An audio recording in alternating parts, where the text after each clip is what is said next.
Good evening, fellow Modernites, ladies and gentlemen.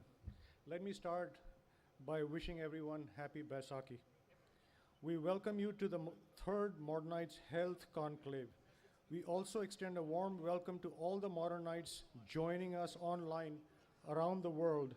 We are so glad that they are joining us, notwithstanding the different time zones that they're at.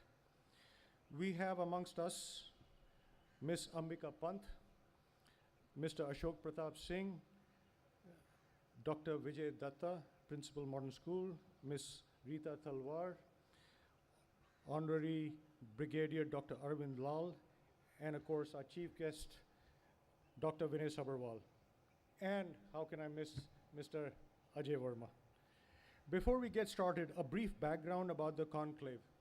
The concept of the conclave was initialized 3 years ago by none other than Dr. Vivek Nangia. And since then, it has been an integral part where Modernite doctors and healthcare experts share their knowledge and experience that they have gained over the years.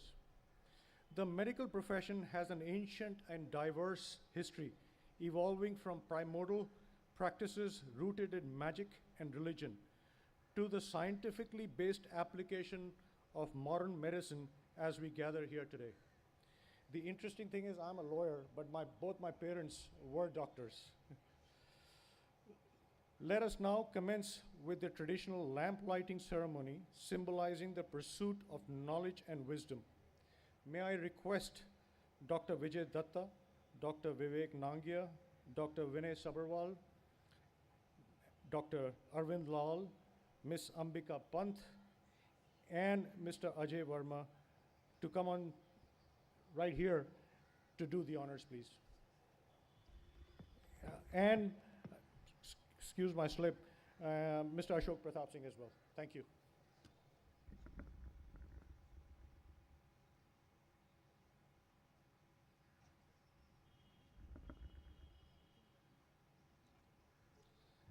And I see Mr. Anju Pratap Singh as well to please come and help and do the honors.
Call upon Dr. Vivek Nangia, President of MSOSA, to welcome all and set the tone for the evening. Dr. Nangia, please.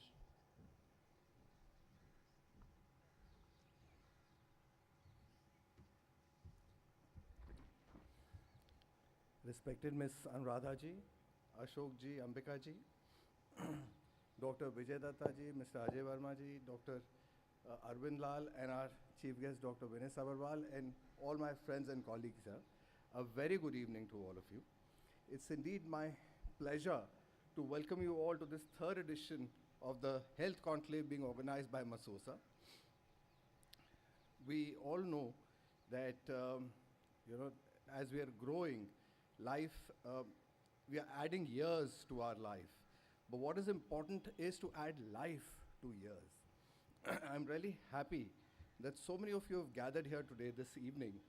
It really shows your commitment to one cause, and that is fostering knowledge and sharing experiences, because you ultimately will be the ambassadors for us for this evening. In this busy life that we're all leading, we're not realizing how the number of years are getting added. But what we need to ensure is that we are able to live this life healthy. The added years, whether we are really able to live well in these years or not, is what is important. So it is just not adding years to your life, but also adding life to these years. That is what is really very important, and that is what we're going to discuss this evening. Apart from healthy nutrition, good diet, good exercise, what is also important, as we all know, is good mental and social well-being. A good health is no longer just a disease-free state. It's actually a complete well-being of mental, social, and physical well-being. That is what is very important. So these are two topics that we're going to discuss today. One is healthy aging, and the other is organ donation. There's a large number of patients who are losing their lives to lack of organ being available to them every day, every year, every month, every year. Unfortunately, there's no way you can be manufacturing organs despite all the advancements in science so far and artificial intelligence, but it can only be donated. And there's a huge gap between the need and the supply or the availability of these organs. There's a major crisis in our country at present, and this is an important topic that we'll all be discussing this evening. We, as Modernites community, understand our responsibility towards the society, our social responsibility towards the society.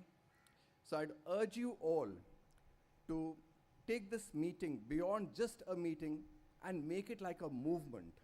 Carry the message back to your community, to your society, and not just promote the idea of well-being, the idea of healthy aging, but also become ambassadors for organ donation.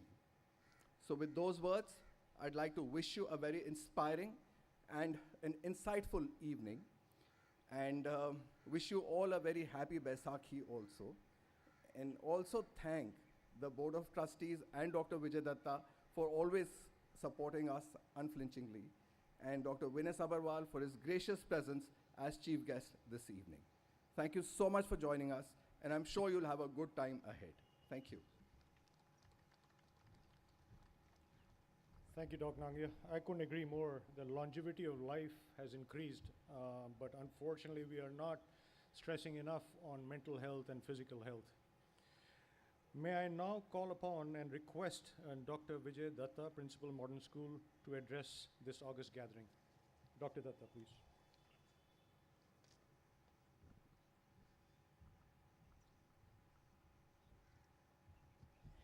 Greetings, everyone, and happy Baisakhi to everyone present here. What a delight to have you here this evening in the front lawns, historic front lawns of modern Barakamba. Well, can we just switch off these lights? We don't need them at this point in time, might be later, we can switch them on. Right. Well, ladies and gentlemen, it's common knowledge that Modernites have excelled in every field, in the armed forces, in law, in sports, which we often talk about, administrative services, and of course, in medical sciences. And tonight, we have gathered here to compliment and appreciate and show our regard to the medical fraternity. Dr. Vivek Nangia began with saying so many J's in front of our names. In fact, the doctors deserve more respect from us, and it is very genuinely meant. Well, they deal with life and death, situations of life and death. God can't be everywhere, so he created Modernite doctors, I would say. The leaders in the field of medical sciences, like I said, in diverse fields, we have Modernites excelling. Now, what makes a Modernite a leader or distinguished as a doctor? Very simply, 2 points come to my mind. One is, might be, they're high on EQ, the empathy that we talk about in the school. Very often these days, especially with sportability, which has been introduced by Ma'am Ambika Pant in the school and the Board of Trustees. Sportability, you know, is for the special needs, people with special needs. This afternoon we celebrated Baisakhi with the people with special needs. And the sense of service. I would recall in the times of COVID, anybody who approached Dr. Nangia, he was out there to help and could really, really help. We lost a colleague of ours. It was terrible. The COVID, if I may briefly bring to mind of everybody who didn't actually reach out to Dr. Nangia, and there is a regret, an element of regret in that. Secondly, we talk about the experiential learning, the hands-on approach. A Modernite, I think, is essentially a person who has the hands-on approach, who believes in application of knowledge. It's not just knowledge. How I would differentiate a Modernite doctor to other doctors is in the application of knowledge. There might be degrees and degrees every doctor has everywhere. They go out and learn so much, but how Modernites must be applying the knowledge, I think that is what must be setting them apart. Of course, there are two panel discussions that are lined up for this evening, and we'll get to hear a lot more during the course. Dr. Rajiv Mahajan, Sonalika Singh, Dr. Hemant Salucha, the moderator. And this also brings me to say that we are so very pleased to have the presence of Dr. Vinay Sabharwal as the chief guest, and Rishabh Gulati, the secretary, Dr. Arvind Lal, mentor, Aati Ahuja, convener, and of course, the presence of our Board of Trustees. We value that very much. Ma'am Anuradha Singh to have come out, for Mr. Ashok Pratap Singh Ji to be with us, Ma'am Ambika to be with us this evening. I think let's give them a round of applause to show how much we appreciate their presence this evening.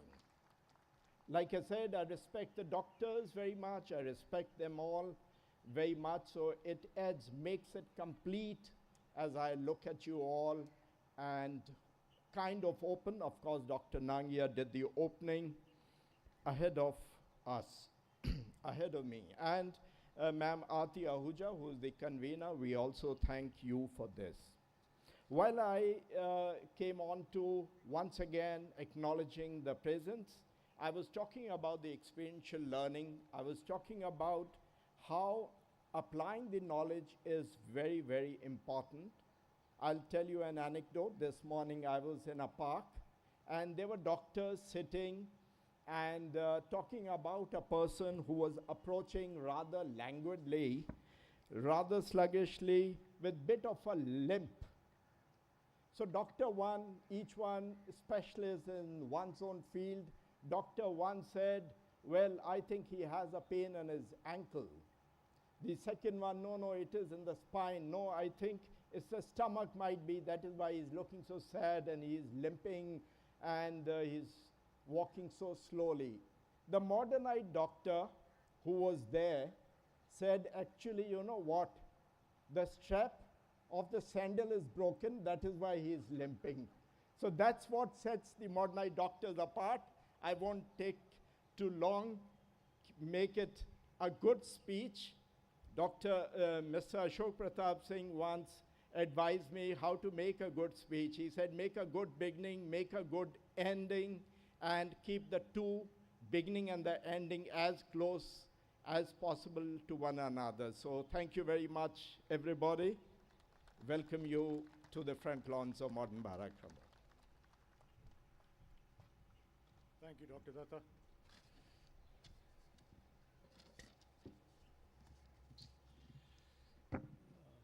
Before I call our next speaker, I want each one of you to look at this building. What a pride it is for us to be here. I don't think there is anything as beautiful as this is. May I now request and call upon our honorable chief guest, Dr. Vinay Sabharwal, to deliver the keynote address, please. Dr. Sabharwal, thank you.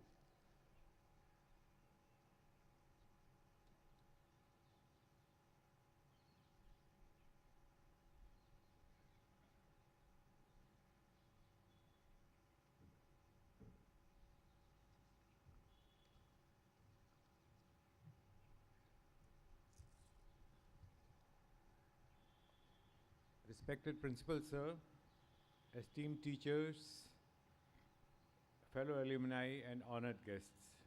It's truly a privilege and a moment of pride for me to stand here today, not just as a doctor, but also as an alumnus of this very institution that shaped the foundation of who I am today. As I stand before you, I am filled with nostalgia and pride, reflecting on my journey from being a student at modern school and becoming a doctor and a part of family legacy that spans over 5 generations of medical professionals. Growing up, there were 2 rituals that were ingrained in our family culture: becoming a doctor and being a Modernite. More than 35 of us, including me, my brothers, my sister, many cousins, nephews, nieces, and now my grandchildren are following the same tradition. I am proud to say that all Modernites and doctors are and the younger generation is also aspiring to be doctors. Our principal during my time at modern school, Mr. M.N. Kapoor, played a significant role in shaping our young minds and instilling in us the values of hard work, empathy, dedication, and desire to serve. As I look back, I realize that my family's legacy in medicine is not just a coincidence, it is a testament of strong foundation that the school provided us. Additionally, school's emphasis on sports activities helps develop teamwork, discipline, and the leadership skills. Through various hobbies, clubs, societies, and events, students explore their passions and interests, leading to holistic personality development. As a result, students graduate not only as high achievers, but also as confident, compassionate, and all-rounded individuals equipped to make a positive impact in the world. Health Conclave is a remarkable initiative by MSOSA. I want to emphasize the importance of health not just for the individuals, but for our community as a whole. As doctors, we understand the significance of preventive medicine and the role of genomics play in maintaining good health. With the advent of AI, medicine has become more proactive, enabling us to predict and prevent diseases more effectively. As educators and caregivers, it is essential that we prioritize health and well-being for our students and staff. By doing so, we create a healthier, happier, and more productive community. Modern school has a long history of producing talented individuals who have excelled in various fields, including medicine, IT, sports, arts, entertainment, etc. The foundation that this institution provides is strong, and it is up to us to build upon it. As we move forward, let us remember the importance of health education in our school and community. Let us work together to create a brighter, healthier future for ourselves and our next generation. My personal thanks to Dr. Vivek Tangia and his organizing team for putting together this wonderful event. Thanks very much for having me here, sir. I'm honored that it is an honor that I shall always cherish. Thank you very much, sir.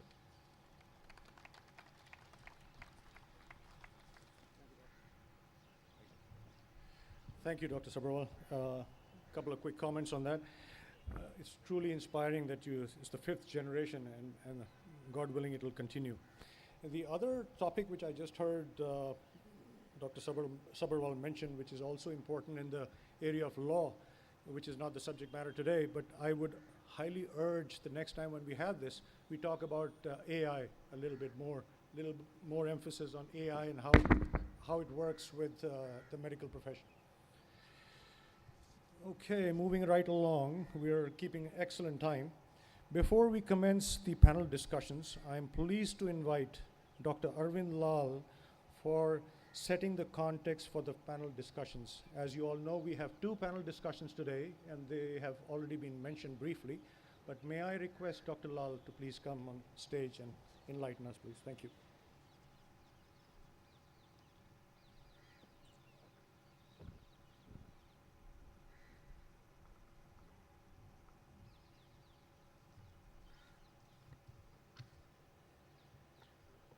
Good evening, ladies and gentlemen. It is an honor to be the patron of the third edition of the MSOSA Health Conclave, for which I would especially like to thank all the organizers, especially Dr. Vivek Nangia, the president, Rishabh Gulati, the secretary, Dr. Aarti Ahuja, convener, Dr. Hemant Saluja, Dr. Angela Khanna, co-conveners, and the entire organizing team of the Health Conclave 3.0. The theme for the conclave this year, Living Well, Giving Life, Organ Donation and Healthy Aging, thoughtfully brings to the fore two very critical priorities in Indian healthcare. While they are often discussed in separate policy and clinical silos, both fields demand urgent and sustained national attention. We have two insightful and power-packed panel discussions lined up today to explore these important topics.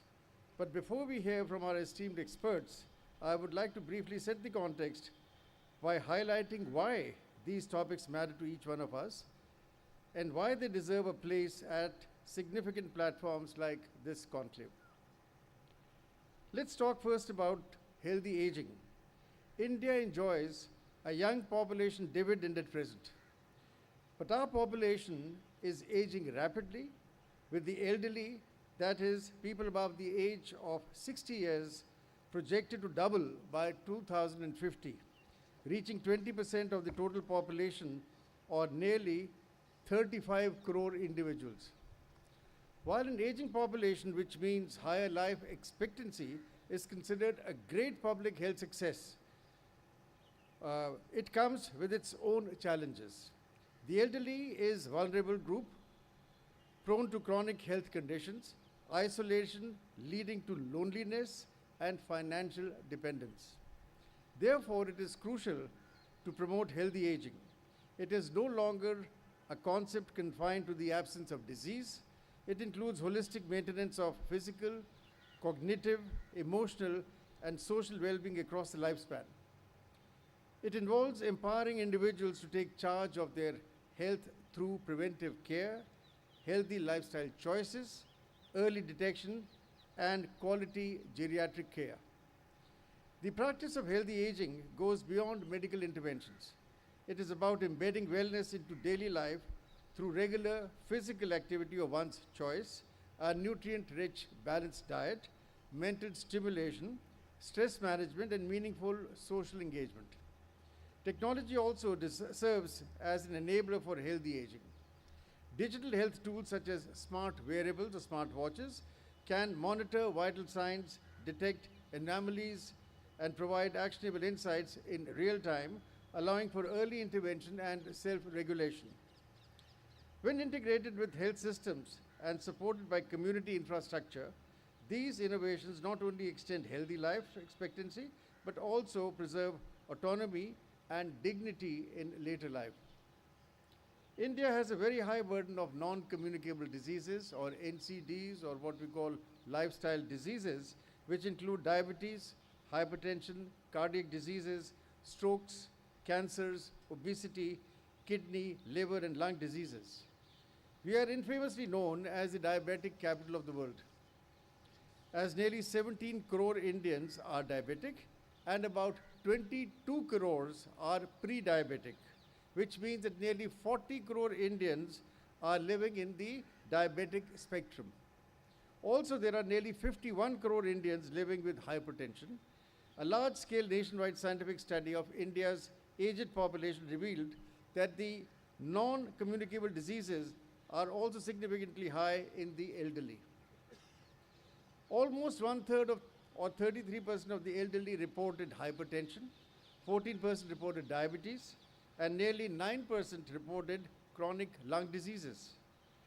While genetics plays a role in advent of non-communicable diseases, it is now established that lifestyle practices play a more significant role in the advent of these NCDs. Therefore, the key to healthy living or healthy aging lies in adopting a healthy lifestyle early in life. Diets high in salt and sugar, mainly due to widespread availability of packaged food, and especially achar on the Indian tables, junk food, soft drinks are the leading causes of high burden of NCDs. Now at the level of modern school, we must identify overweight students and ensure their counseling for weight management with proper diet and exercise. I'm emphasizing on this as overweight kids become obese adults and then get inflicted with hypertension and diabetes, which leads to heart disease, strokes, and kidney disease that lead to early death. Non-communicable diseases are also related to the second topic of the day, organ donation. In India, nearly 3 lakh people need an organ transplant every year. The rising burden of NCDs is directly contributing to the high demand for organ transplants.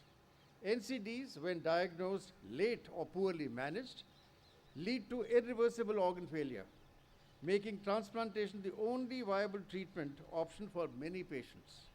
For instance, end-stage renal disease caused by uncontrolled diabetes or hypertension is now one of the leading indications of kidney transplants.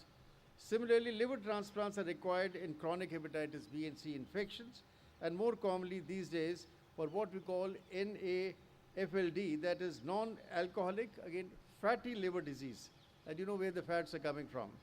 Heart transplants are mainly required in cases of cardiomyopathy, coronary artery disease, congenital heart disease, valvular heart disease, and sometimes other causes which contain or include arrhythmias.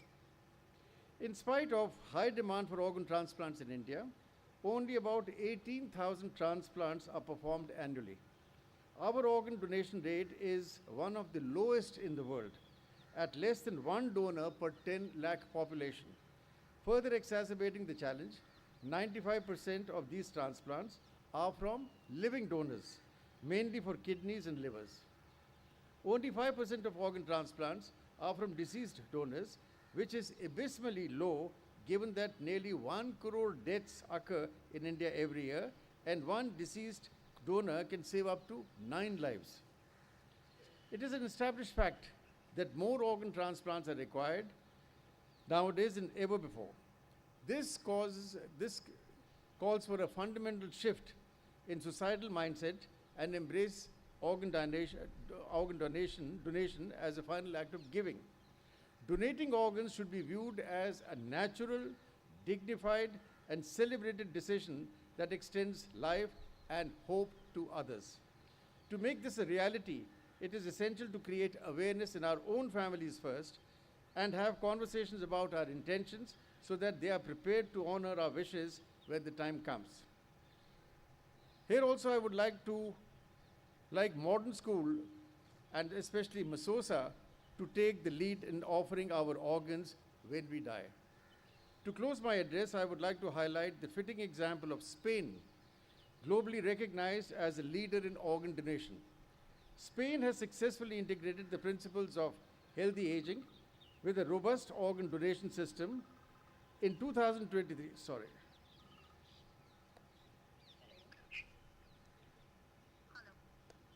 spam. So I was saying, Spain has successfully integrated the principles of healthy aging with a robust organ donation system. In 2023, 30% of organ donors in the country were aged 70 years or older, which demonstrates that age is no barrier when supported by societal acceptance and a strong public health system. India too must aspire to create such a virtuous cycle where older populations not only live healthier and more dignified lives, but also have the opportunity to give life even beyond their own. Thank you, and I look forward to the deliberations by the expert panelists today. Thank you very much.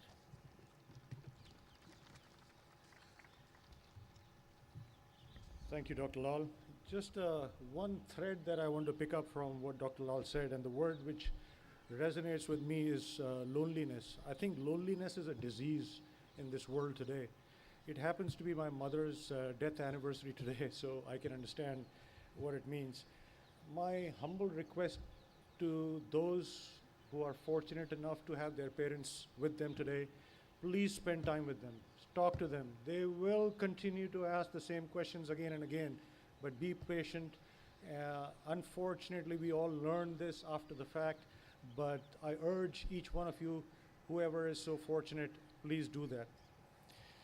Moving right along, panel discussions, save a life. We've already, Dr. Lal and Dr. Nangi, everybody's mentioned save a life after life, an interesting and a very important subject matter topic. For this, may I call upon, for the panel request, Dr. Angela Khanna, the moderator of this session, Dr. Khanna, and our panelists, Dr. Cyrus M. Shroff, Dr. Vikram Jaggi, Dr. Pankaj Bhargav, I see Dr. Soin here as well now, and Dr. Kashipa Harit to please join us. Thank you.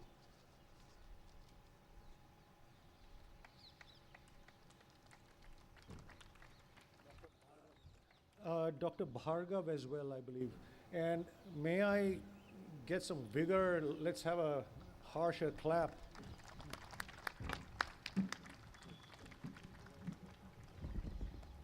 Good evening, esteemed guest. It's my privilege and honor to welcome this august gathering today as the co-convener of this prestigious MSOSA Health Conclave Panel 1 discussion, Save a Life After Life. Organ donation is one of the most profound and the life-saving act of humanity. Yet, despite its immense potential to transform lives, numerous myths and misconceptions prevent its full realization. Today, we aim to break these barriers through meaningful discussions on eye, heart, lung, and liver donations, and most importantly, explore how each one of us can play a pivotal role in reshaping the narratives and fostering awareness. Today, we have distinguished panel of Modernite doctors. Allow me to give a brief introduction because of the time constraints. We have Dr. Cyrus Shroff, a distinguished ophthalmologist who will shed light on the significance of eye donation and its role in restoring vision. We welcome you, sir. We have Dr. Pankaj Bhargav, a leading cardiologist who will discuss heart donation and its life-saving impact, especially for individuals suffering from heart failure. We welcome you, Dr. Pankaj. We have Dr. Vikram Jaggi, a renowned pulmonologist, who will help us to understand the challenges surrounding the lung donation and lung transplantation in India. Welcome, Dr. Vikram Jaggi. Dr. A.S. Soin, I'm sure you all would have heard his name, a pioneering liver transplant expert who will navigate us through the complexities of liver donation and transplantation, especially in metropolitan region like Delhi NCR. Welcome you, sir. And finally, not the least, we have Dr. Kashipa Harit with a beautiful smile. Dr. Kashipa Harit will highlight the vital role of healthcare professionals, educational institutions, and the non-government organizations in advocating organ donation. We sincerely appreciate your presence. Thank you.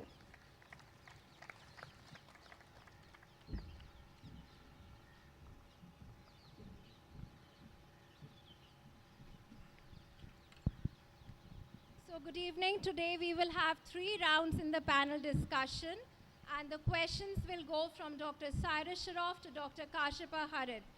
Sir, my first question for the day is, let's begin with eye donation in a bigger perspective, sir. What are the barriers which prevent people from donating eyes, and how can we foster the awareness, even including the social, cultural challenges and the ethical concerns to it?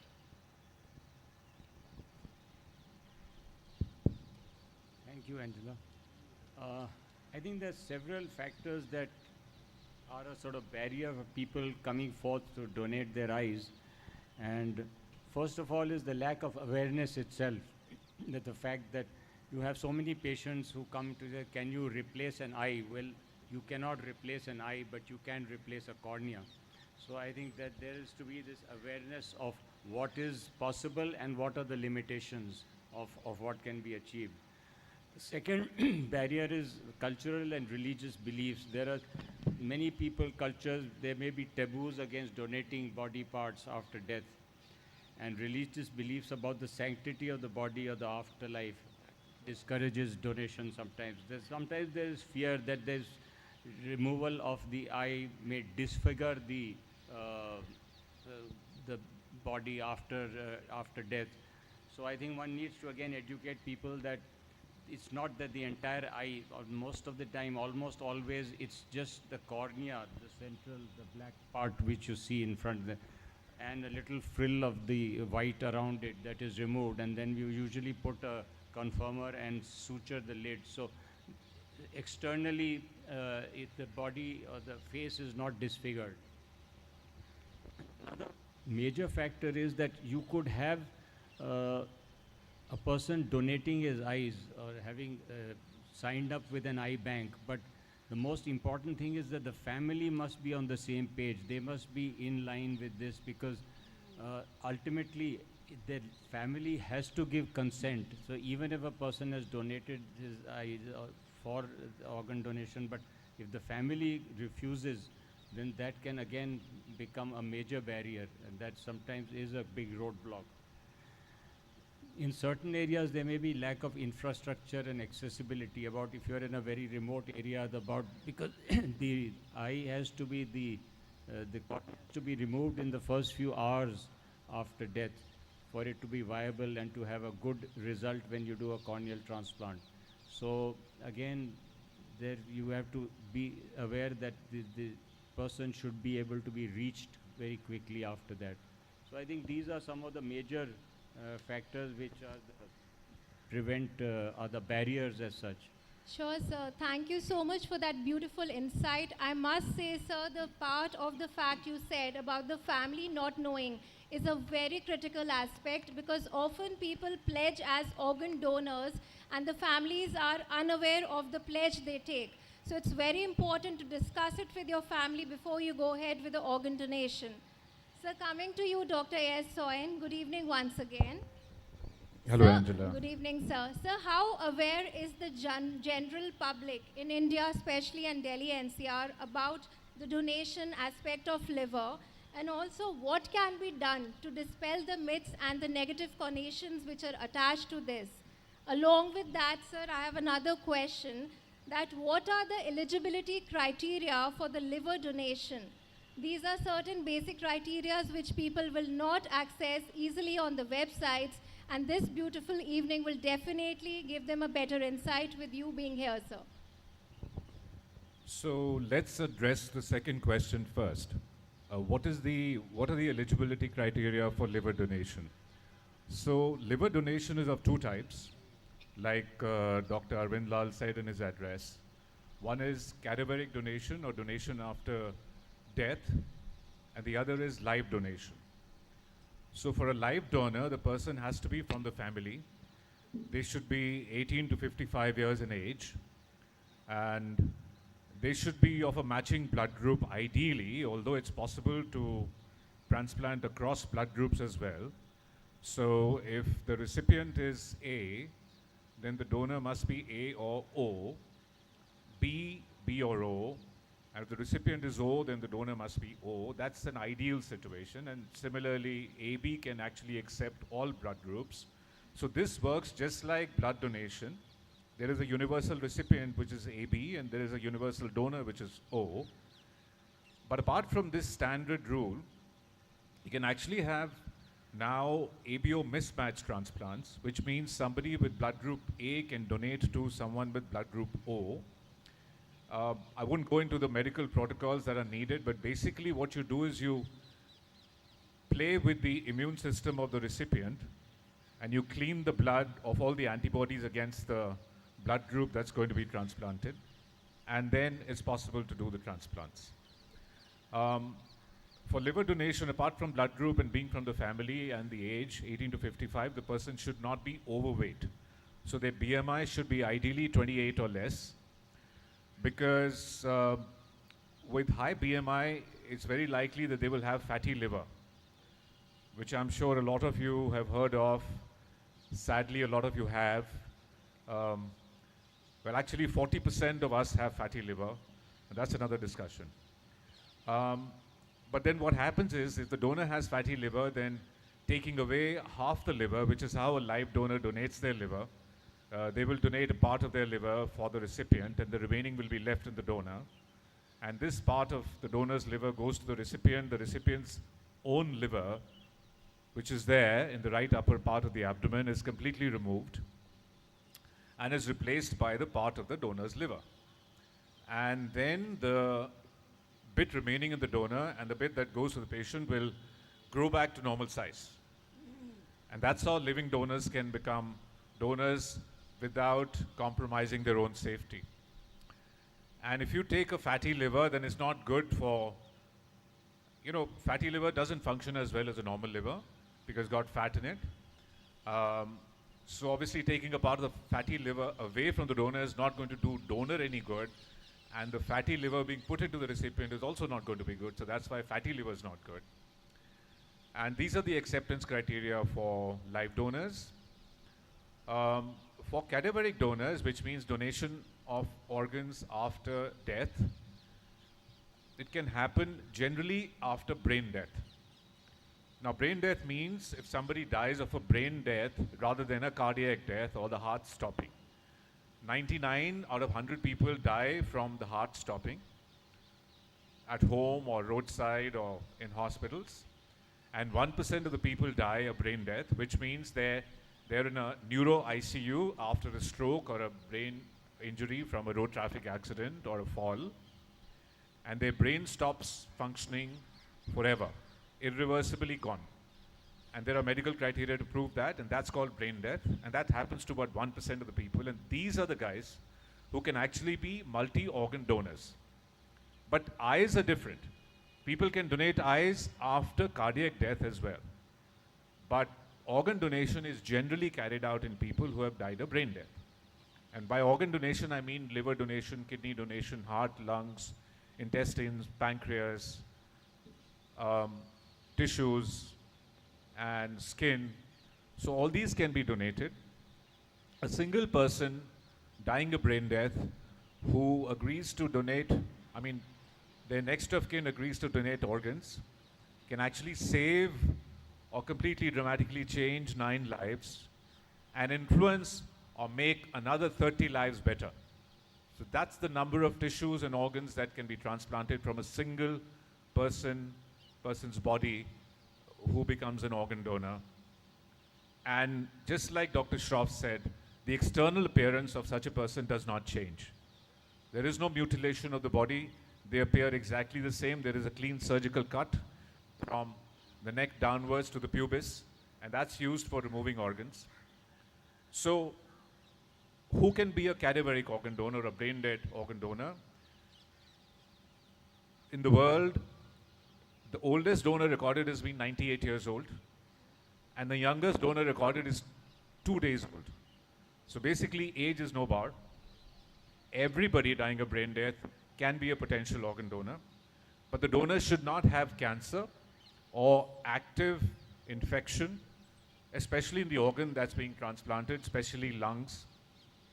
And for heart donation, generally 65 is considered as the upper age, but again, age is a number. If there's a 70-year-old person who's been running marathons and his or her heart is good, and I mean physically and structurally, they could have had a nice heart emotionally, but physically and structurally normal, they could be a heart donor. So those are the eligibility criteria. Now the second question of awareness of organ donation. So you see, it's such an important core concept in any advanced society, or any society for that matter, that it has to be promoted by the state. You and I, by having these conclaves and symposia, can make a small difference. Media can make some difference. But the real difference comes through when the government takes it up as an agenda and actually asks you to have, take your choice in your driving license, incorporates these in school and college teaching curricula, when children at a very early stage get this grounding about organ donation and the benefits of organ donation and transplantation. So that's the kind of level of change that is needed for awareness. But suffice it to say, we are ranked very low down in the organ donation numbers. As Dr. Lal said, we are less than 1 per million donors. To contextualize that, in Spain there are 58 per million donors, in US there are 48 per million donors, in the UK there are about 30 per million donors. We are at a sad 0.8. So we just have like about 1,200 donors a year in the entire country. We should have at least 1.5 lakh. So, yeah, so that's where we are in awareness. That should answer the question. There are no figures about awareness. And what can be, so in Delhi, you see, things are different, slightly different in Delhi because it's mainstream. The NOT, which is the National Organ and Tissue Transplantation Organization, which is the government body, is located in Delhi. So their campaigns are a little better known, wider known in the NCR, so the level of awareness is higher. And, but social media and digitalization is a great equalizer, as you know. So this can pilfer down to second, third tier cities, and not just that, to even rural areas. So I think that apart from the government level awareness, there is a low-hanging fruit, and I'll end, I know I'm taking time, but I'll end here after this comment. There's a low-hanging fruit, which means that all the hospitals and the ICUs will potentially have brain-dead donors. These are people who could not be saved despite doctors' best efforts after their brain injury or stroke, and they will be potential organ donors. It should be mandatory to identify such people in ICUs. Doctors take their ICU rounds and they're able to spot such people, and they should be formally declared brain dead, and there should be mandatory request for organs. That means the next of kin of such people should be asked for organs. Just by making these two happen, and this is there as an allowance in the law, so it's nothing illegal, by making these two happen in every hospital with ICUs who have potential donors, the number of donors can rise by as much as 50 times, just by doing that, So I won't carry on because I can go on about this for Yes, sir. for the entire week, not just today I can evening. imagine that, sir. And I think you're very right, sir. We are in India a population of 45 million billions, right? And we have 1.45. Yes, sir. And we have lakhs of donors, of waiting, there. And we have each day about 20 deaths because the organ donation is not happening. And this revelation actually broke my heart, sir. So coming to next, we have lung donation, attention of the span, which is often not given too much in the discourse.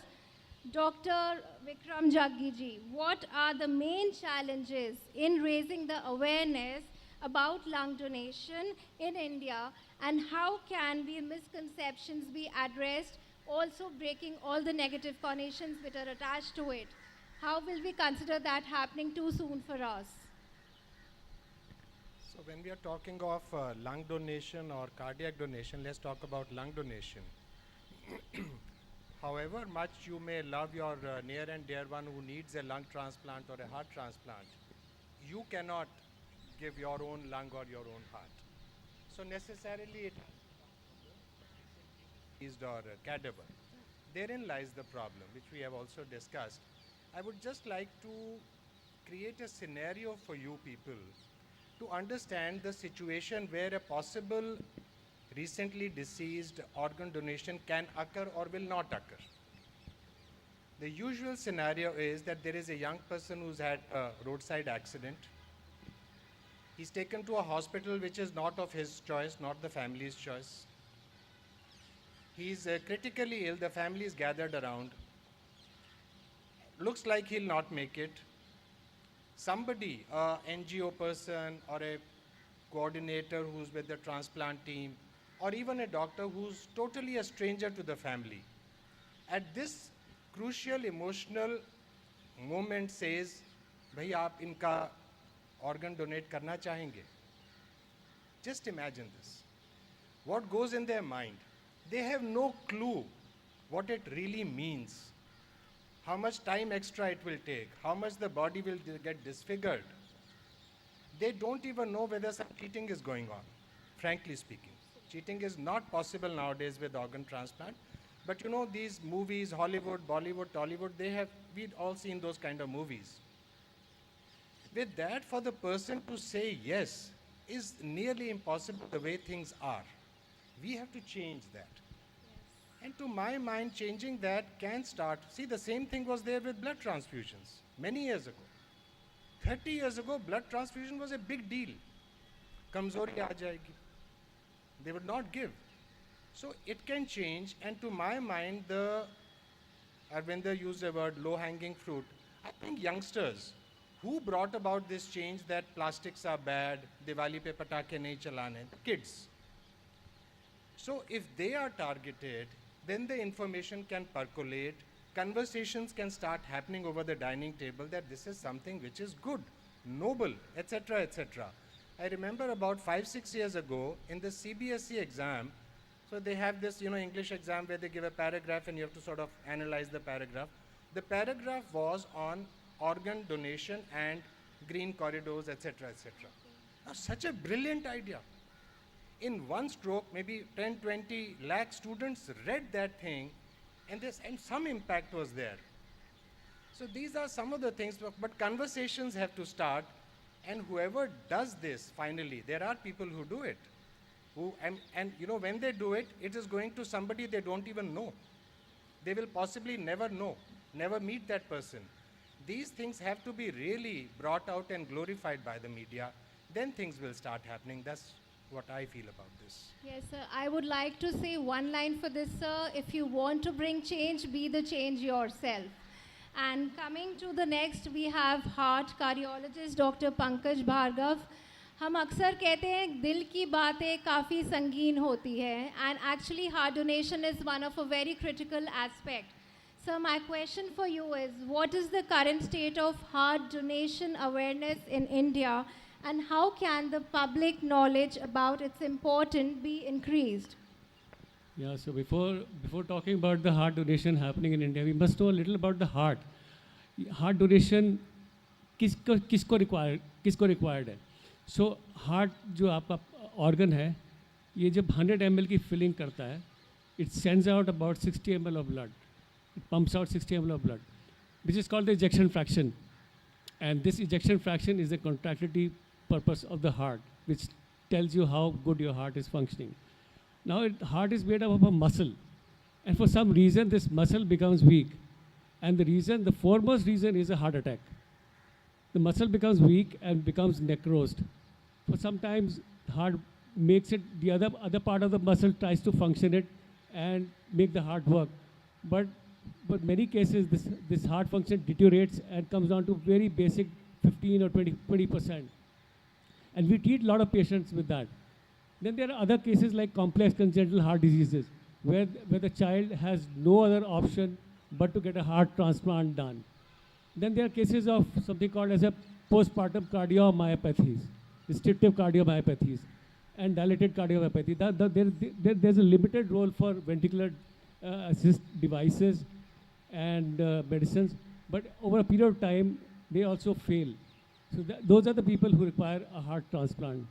Now, heart transplant in India is a very misconcepted aspect, and people don't really accept it because heart has to come from a traumatic donor. It has to come from a dead donor. There's no live transplant happening as shown in Bollywood and Hollywood movies. It's not going to happen. It's called plain and simple murder.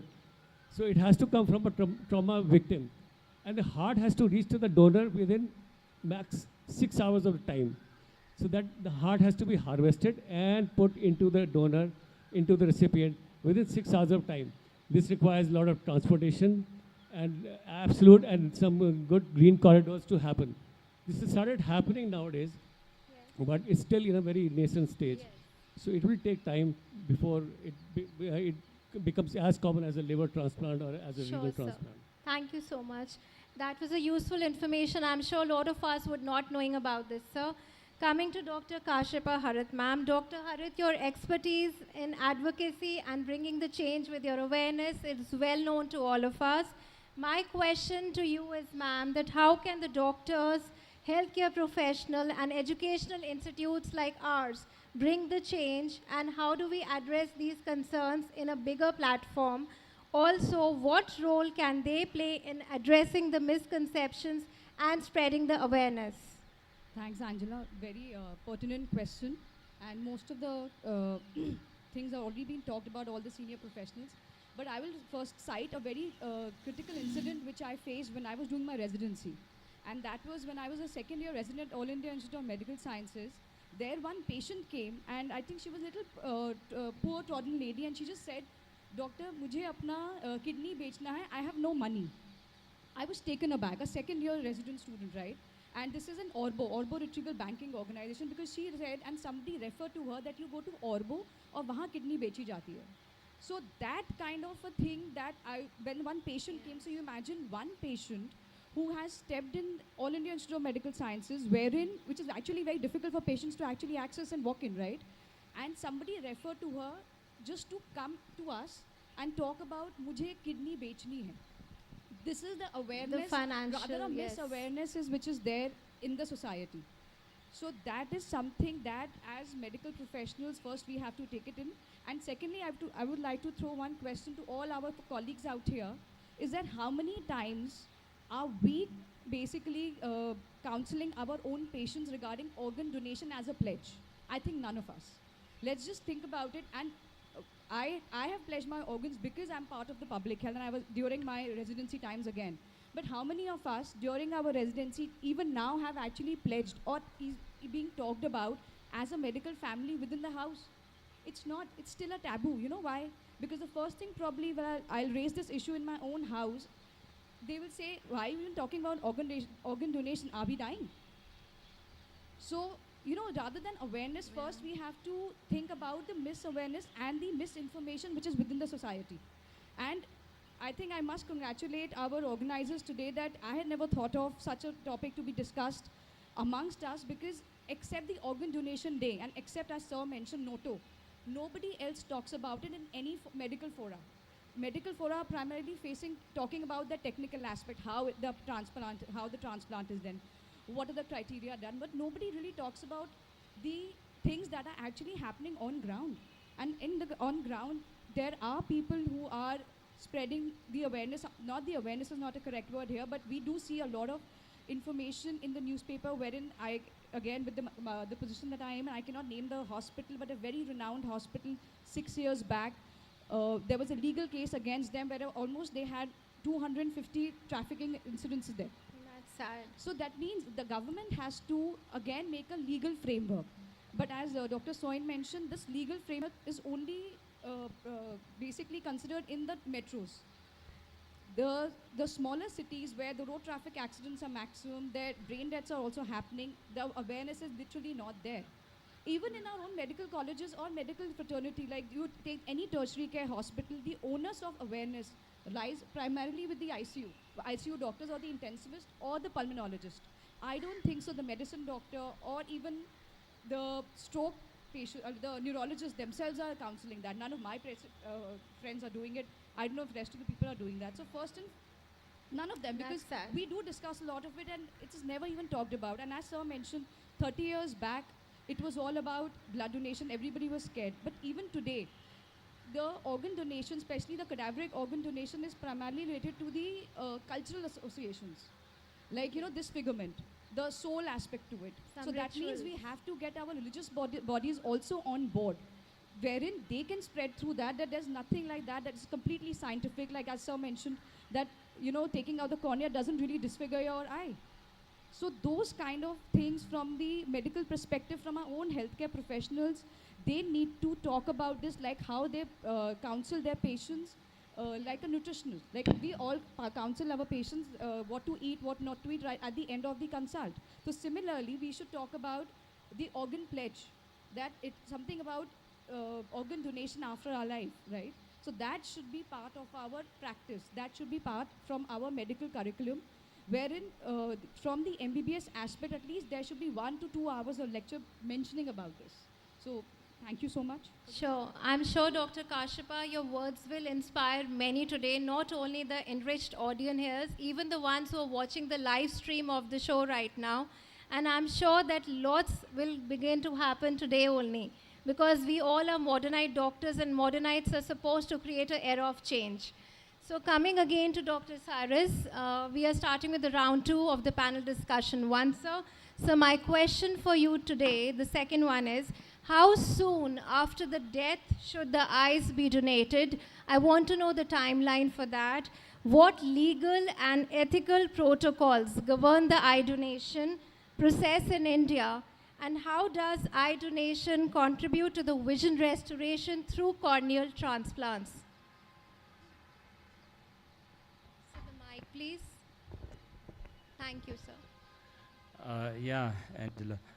I think the timing I'd already referred to, and I think the others, Dr. Soin and Dr. Vivek also mentioned, it has to be within hours of the, so ideally within about 6 hours of the demise, the cornea has to be harvested.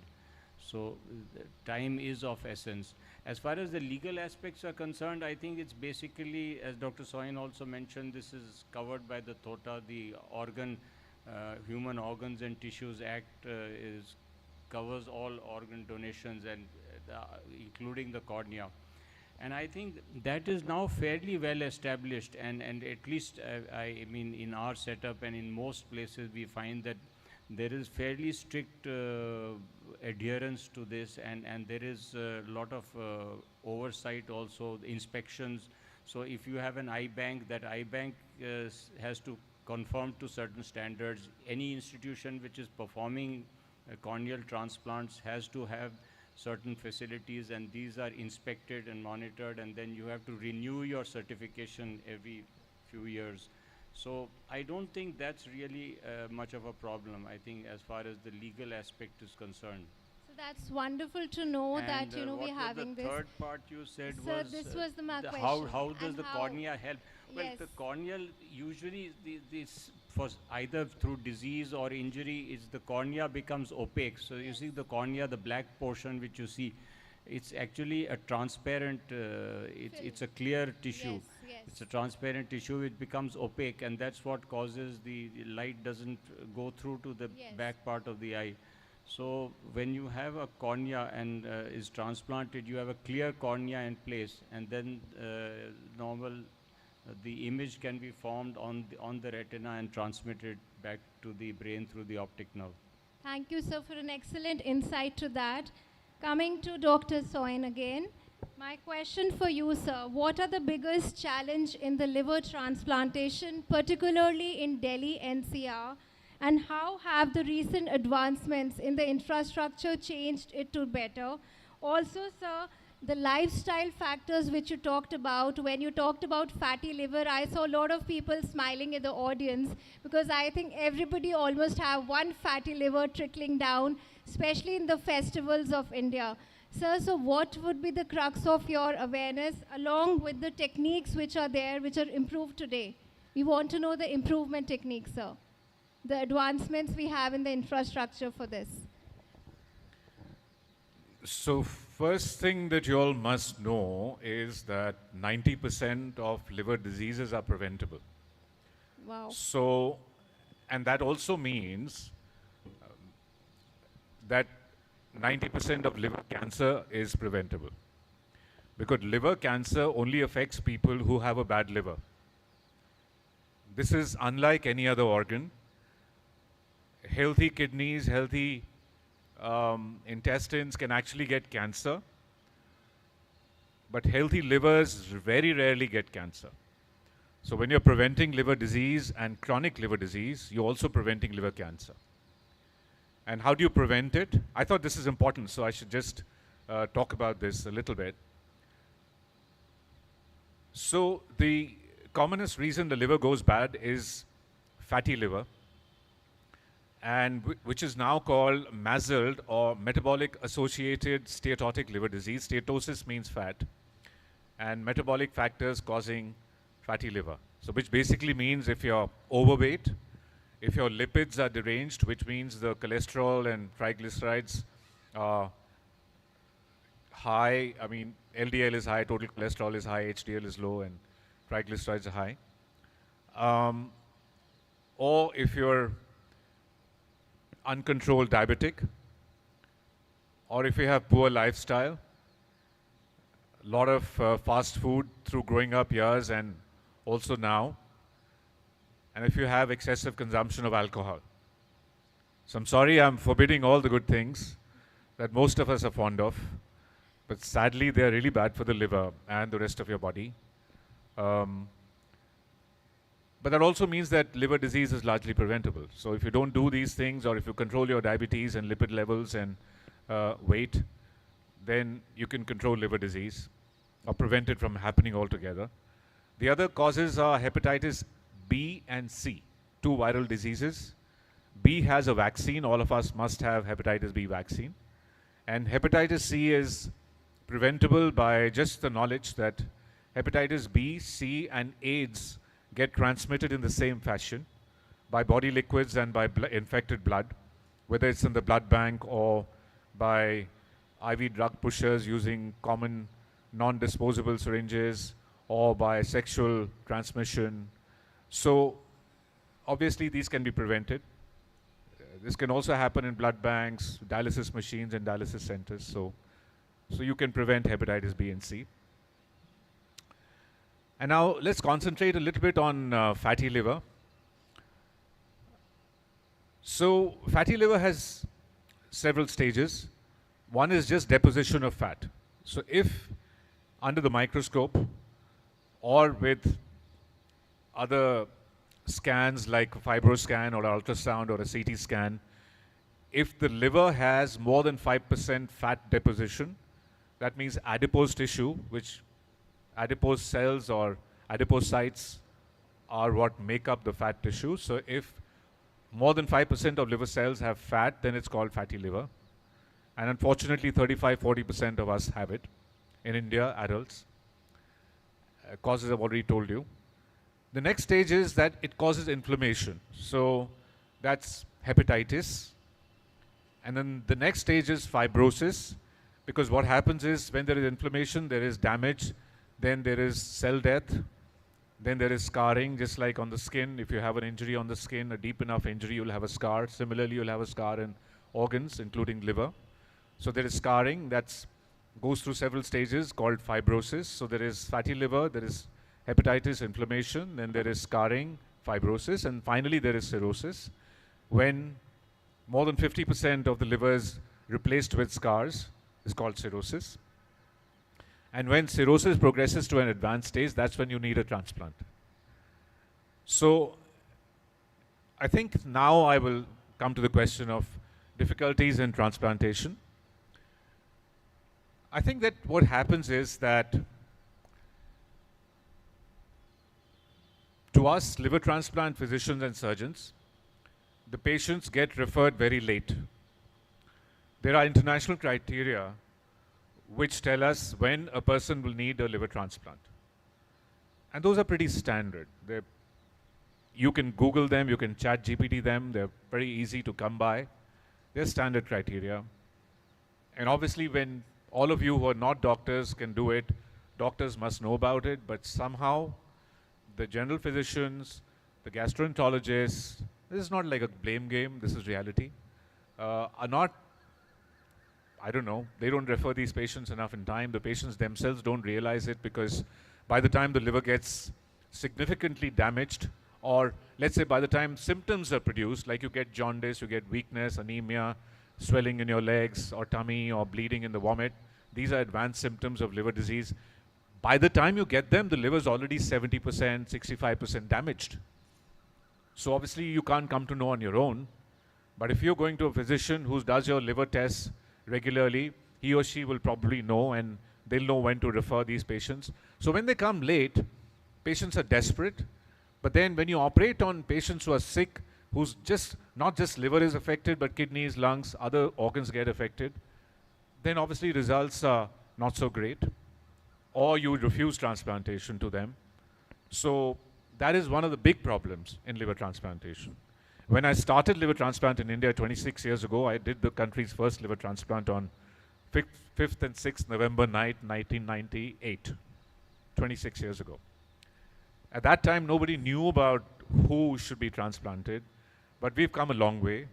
Now there are 200 centers in the country that are approved for liver transplantation. There are about 40 centers doing large number of liver transplants. Sir, I'm so sorry to interrupt, and you have such a plethora of information that I can write a book about it today, but it's the time constraint. So I'll just end with 1 minute, okay? Yes, sir, sure, sir. So all I'm saying is, if anyone has liver disease that you know of, please see a doctor and get referred to liver transplant physicians on time. But I also want to say that I have transplanted nearly 5,000 patients, but I have about 15,000 on my follow-up who have cirrhosis and liver disease who have not needed transplants. So just because you walk into my door and I'm a liver surgeon doesn't mean that you'll have a liver transplant.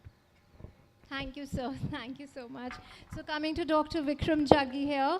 Sir, I would like to know that one inspiring story in your career of lung transplantation which has really moved you, and also what is the life expectancy after the lung transplantation? How successful are the lung transplants? Thank you, sir. Lung transplants in India are only a handful. Most of them have been done abroad and they are under our care. I have some patients with me who have had a lung transplant about 20 years ago, 15 years ago. But also, unfortunately, I have also seen the other side, which means they don't realize what they are getting into. So this is also an aspect of transplantation that we should highlight. You know, surgeons are notorious for underplaying how much time it will take for recovery after surgery. Surgery karke agle din chalne lagoge. It doesn't happen sometimes. Likewise here for a lung and organ transplant, some patients have complained that they have traded their disease, the trouble of their disease, with the trouble of the post-transplant care. This is not to say anything against transplants at all. Transplants are highly, highly successful. For example, you asked a figure in lung transplant in India. Now we have figures equal to what they are in the West, which means if a lung is transplanted carefully, after 1 year, about 90% people will be alive, and after 5 years, 50–60% of them will be alive, which otherwise, when they are naturally needing a transplant, they'll be dead in a couple of months. So it is life-saving, but it becomes the duty, absolute moral duty of the surgeon to explain the whole process, because it's not an easy process after transplantation. Sure, sir. Thank you. That was short and sweet, sir. Coming to Dr. Pankaj now. Sir, my question for you is that what ethical considerations are involved, including obtaining the informed consent from the donor's family? A very important question, sir. Getting consent from people to donate heart is not very easy. It has to come from most of the donations are coming from trauma victims and brain dead people. So people find it not very consenting to give a consent for heart transplant immediately. They have to be coached by the ICU staff and the doctors to agree for a heart transplant. and the major concern is that the patient who's going to be transplanted has to clearly benefit out of it. Then only it makes sense. So, counseling is very important. Yes, I'm sure, sir, counseling plays a pivotal role from the day the child is a toddler to now, and even I'm still counseled about a lot of things. Thank you, ma'am. Dr. Kashyapa, the question for you is, how can the individuals register for organ donation? What age group is eligible? And what are the general inclusion and exclusion criteria? This is one of the most important questions for the evening, and I'm sure the audience is looking forward to answer for this.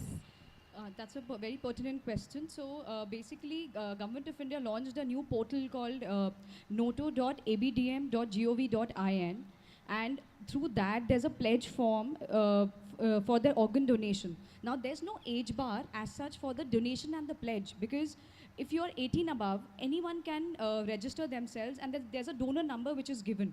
However, a lot of times which is basically talked about is that we pledge, but we do not inform our family members. So that's the biggest challenge the doctors face, is that maybe the patient has pledged, but they have not informed the family member regarding that. So that is one. The second, the exclusion and the inclusion criteria, if anyone who's less than 18 years of age can also pledge. However, the consent from the guardian is needed. So these are the main criteria. And as such, there's no exclusion criteria for the pledge per se. But all the seniors have already mentioned for the live donation, there are multiple criteria, and it depends on case-to-case basis. Thank you so much, ma'am. That was quite valuable. They say time and tide waits for no one, and keeping the restriction of time today and having a sumptuous dinner afterwards and a beautiful interaction, I would like to sum up today the moderation panel here. I extend my heartfelt gratitude to all the esteemed Modernite doctors for the panel discussion. Your presence made a definite impact on each one of us. We talked not about only the challenges, but also the triumphs in the organ donation awareness. Audience, you have the power to save life. Rest assured, we all are the very, very enlightened Modernites here. I request everybody to please share the word with the loved ones, the near and dear ones, to make the change from today. I thank you, Dr. Vivek Nangia, sir, to have me today for moderating the panel. A special thank to iconic principal, Dr. Vijay Datta, sir, Modern School, Barakamba Road, and a fascinating team of MSOSA who has been always encouraged by the wonderful Board of Trustees with their beautiful smiles even today. Thank you so much.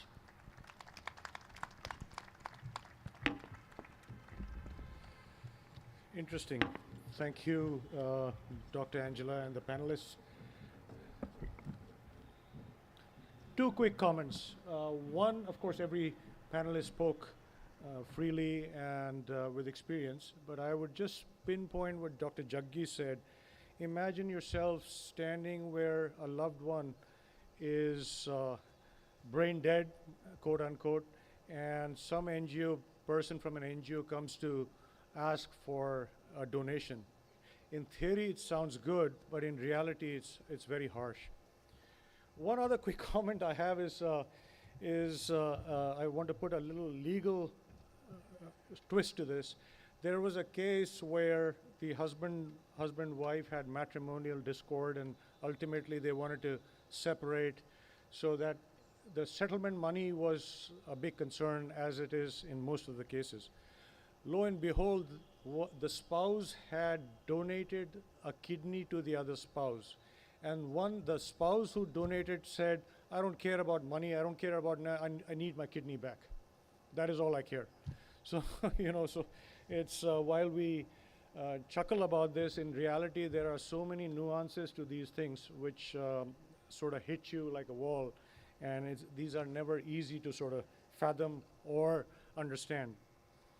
Moving right along, we're running just a tiny bit, 10, 15 minutes behind schedule, but moving right along, let me now invite the second panel discussion, Graceful Years Redefining Healthy Aging.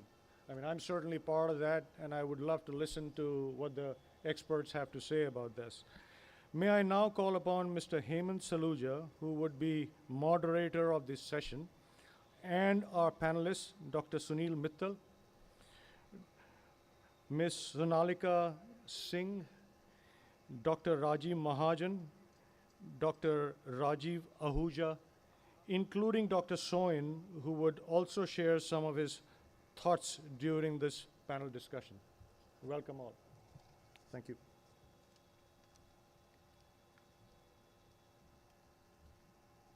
Maybe I don't know if Dr. Soin is still here. Yeah, is he still here? He's still here. I don't see him now. Oh, there he is. Okay.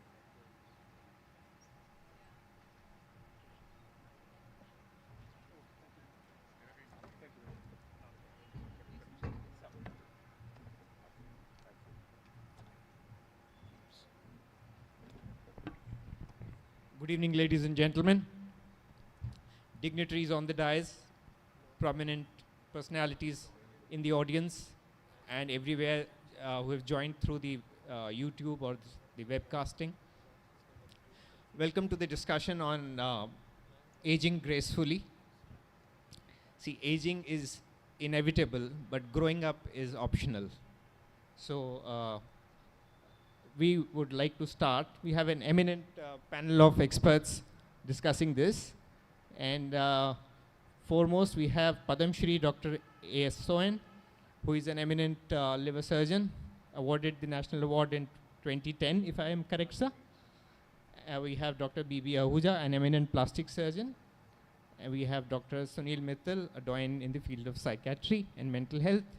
We have Dr. Mahajan with us, an eminent orthopedic surgeon. We have Ms. Sonalika Singh, a nutritionist.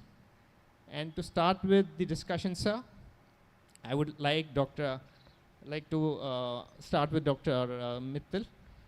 Sir, with aging being inevitable and a lot of mental health challenges coming the way in the way of the elderly, what should they be aware of? How can aging how does aging affect mental health?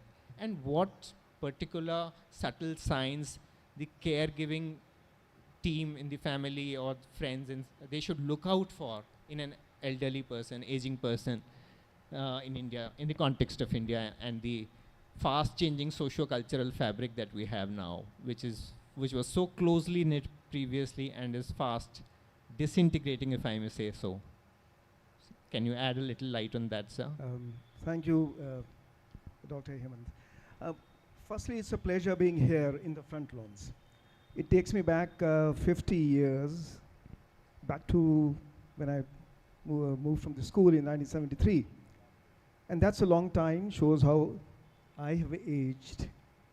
Very graceful. And over here to take a deep breath and feel how it's good for my mental health.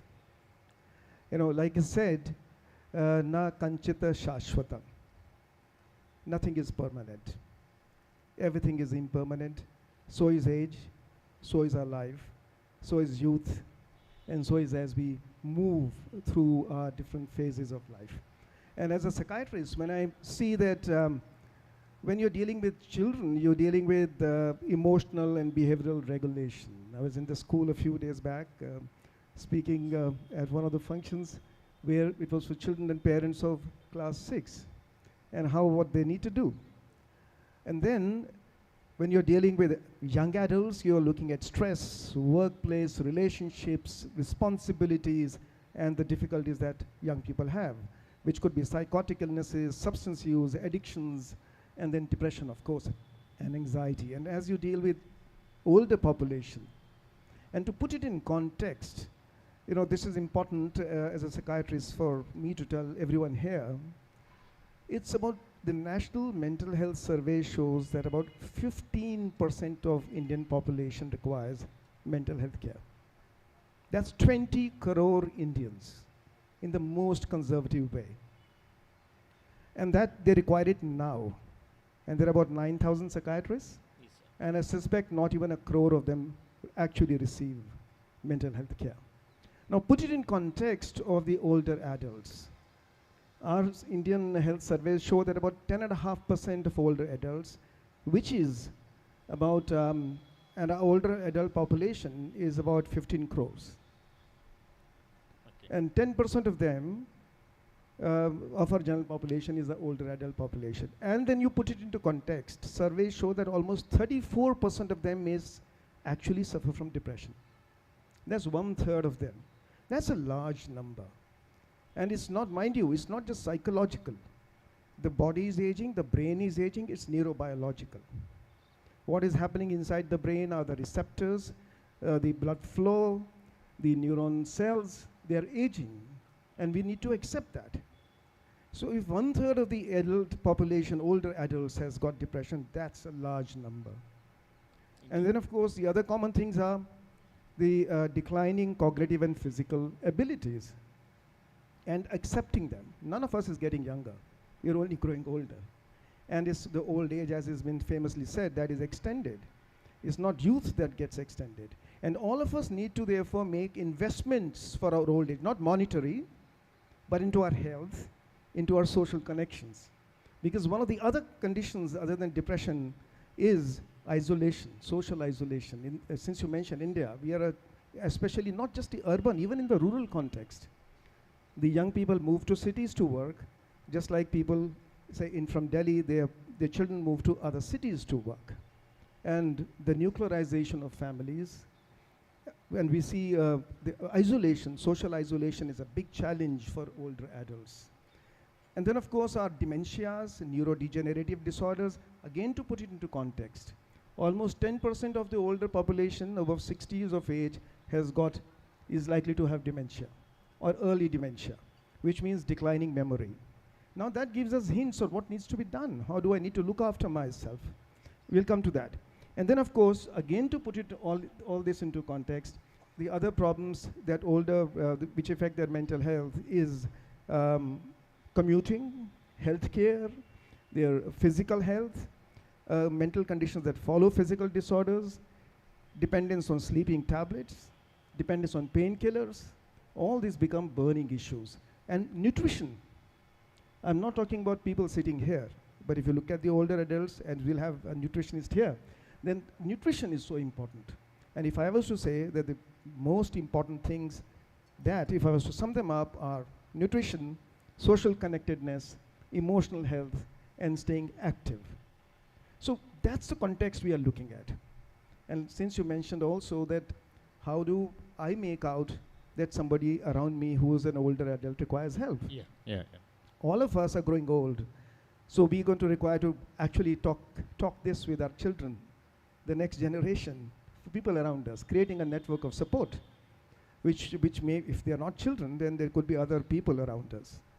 And how do you recognize? Well, if suddenly there is a change in emotional and the behavior of an older adult. It could be they become socially isolated, they become cranky, they're becoming forgetful, they have sleep disturbance, they're not eating well. These are the common symptoms of mental disorders. And it's time to see a psychiatrist. Or if there are, they appear confused. There could be transient ischemic attacks that cause neuropsychiatric disorders. They appear confused, they can't find their way around, and the most common is just distress at growing old. So these are the common challenges and the symptoms or the signs that we can see. And for each one of us, it's important that we speak to people around us who are old. We all have to go the same route. We'll go the same way. Well, that was educational indeed. So with this gap of 9,000 odd psychiatrists and a huge demand for mental health providers, you think talk therapy or counseling can help? And if so, can it be a preclude to availing the services of a psychiatrist, which are not easily available in tier 1, tier 2 and tier 3 cities? I think what Dr. Saluja you brought up is very, very important. To give you a perspective, I run a psychiatric hospital, and to every one psychiatrist, we have 4 clinical psychologists. Oh. So the route to the psychiatrist is the psychologist. So that's the route, because not everything requires drugs. But then, to get a good medical diagnosis, you require a psychiatrist. Because I'm sure at my age, if you did brain scans, MRI scans of the people more than 60 here, you'll find incidentalomas, you'll find changes which are there. You might find small infarcts, lacunar infarcts, other changes, and they're asymptomatic. What does it mean? We are waiting to get there, where we are going to require help. The changes are occurring. They are neurobiological in nature. So the psychologists, yes. So distress, reach out to a psychologist. They can help you connect. And they are extremely important. And yes, of course, when you speak to an older, I remember, I've looked after my parents till they passed away at 90 or 91. And I dread to think they've given me genes for longevity. But if I get there, what's going to happen? Will I be mobile enough to do things?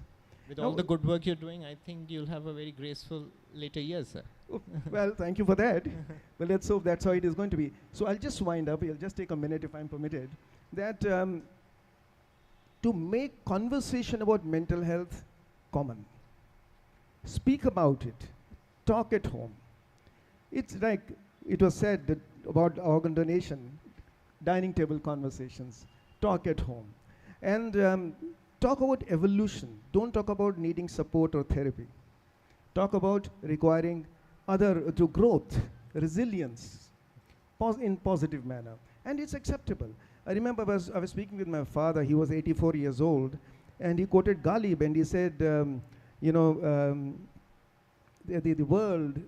world is a playfield in front of me. Aur hota hai subah sham, tamasha mere aage.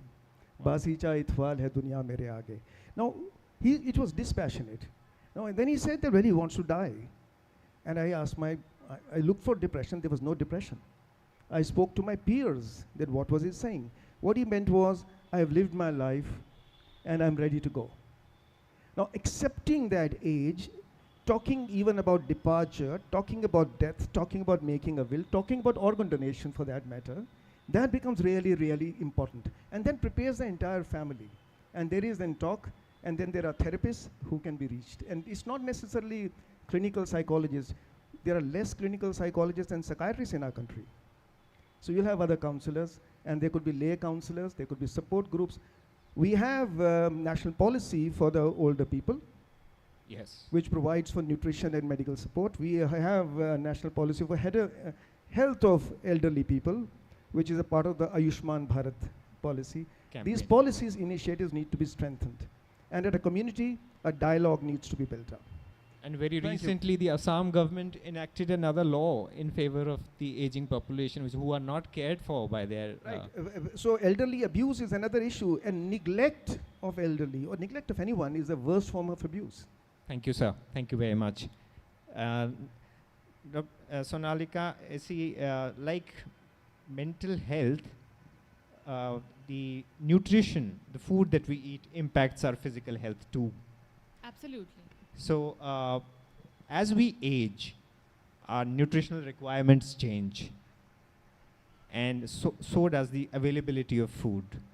So in the context of the conventional Indian diet, can you throw some light on how to adapt to this changing nutritional requirements of the elderly? I think the first change would begin in your kitchen, where you would reduce the amount of oil. I'm being very technical here when I'm going to answer the question. It's you would reduce the amount of oil you'd put into your food, and of course including a lot of fiber in your diet. Understanding that with age your body changes, accepting that change, as doctor also very rightly spoke about. Understanding that your body doesn't need as much food. Maybe you reduce your quantities, and if some days, if you have indulged, you balance it out. It's all about adaptability, understanding that our body is not going to go according to what we want it to, but we need to adapt, and we need to understand the needs of our body.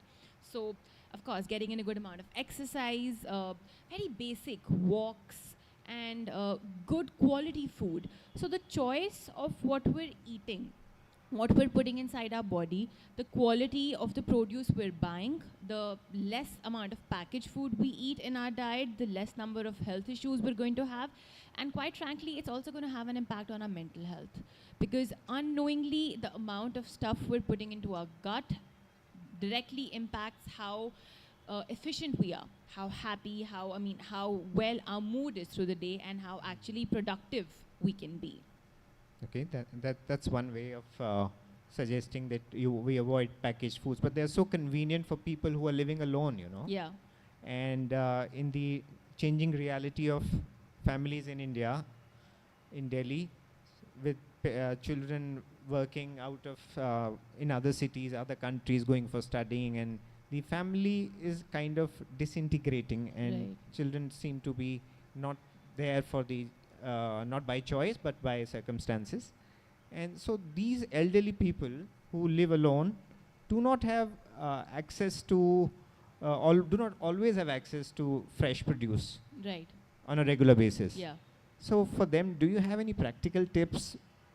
Yes. As a matter of fact, it's something that I tell all my clients of all age groups, that wellness is all rounded, right? So you have to also make sure that you're incorporating some breathing exercises, breathing techniques, some pranayam, and like I said previously, a lot of walking, maybe 45 minutes to 1 hour of walk.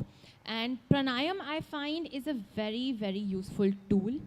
It can be even for a few minutes. It just completely aligns you mentally, emotionally, physically, in all aspects. So if you're somebody who cannot really get into the technicalities of how much you're eating, what you're eating, or can't control that per se, of course you can control your quantity, but including pranayam in your lifestyle, including a walk, two very, very simple and basic activities. You don't need anything for it. You just need like a 2x2 space, and you're good. And you can actually, the earlier you start incorporating these habits, the easier or the more graceful your process of aging becomes. And what about the suppose they don't have access to fresh produce on a daily basis? So can they? What are the practical tips to meeting their nutritional requirements? Because as age catches up, one develops few medical conditions like lipids go up, Yeah. tend to go up, blood pressure goes up, people are on medication, they have limited mobility. So are there any practical tips for them? See, in all honesty, I think precaution would be better than cure. So like I said, you begin earlier.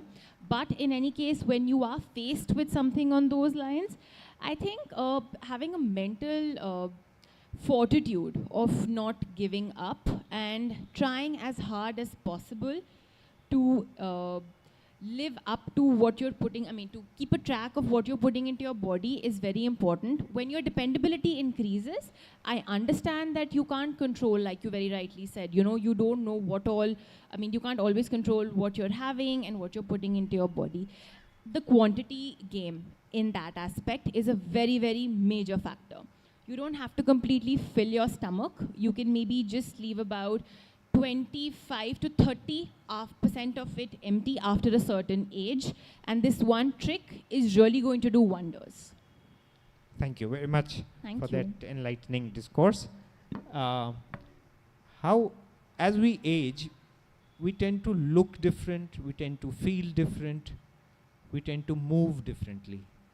So Dr. Mahajan, as we age, what are the changes that our musculoskeletal system, that is the muscles, joints and bones, what are the things that happen in them as we age? We hear a lot about bone density, we hear a lot about osteoporosis, osteoarthritis and limited mobility conditions. So can you just tell us what are these changes, how can one avoid them? Surely, but before I do that, I would like to thank the organizers for inviting me here. I would also like to thank Ms. Talwar for blessing me again today here, right here. Okay, about the age. See, age affects everything, every part of our body from head to toe. Our cognition, our emotional health, our vision, and our dentition, and our heart, our digestion, our bones, joints, kidneys, probably everything. So I see health as a combination of all these factors. So I would say that even if I was not an orthopedic surgeon, suppose I was a diabetologist or anybody else, exercise remains the mainstay of preventive health nowadays.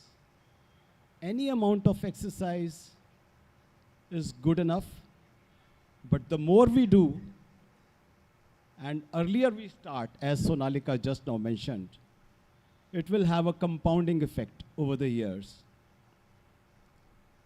And about the type of exercises, I think walking is the easiest one to do. Indeed, sir.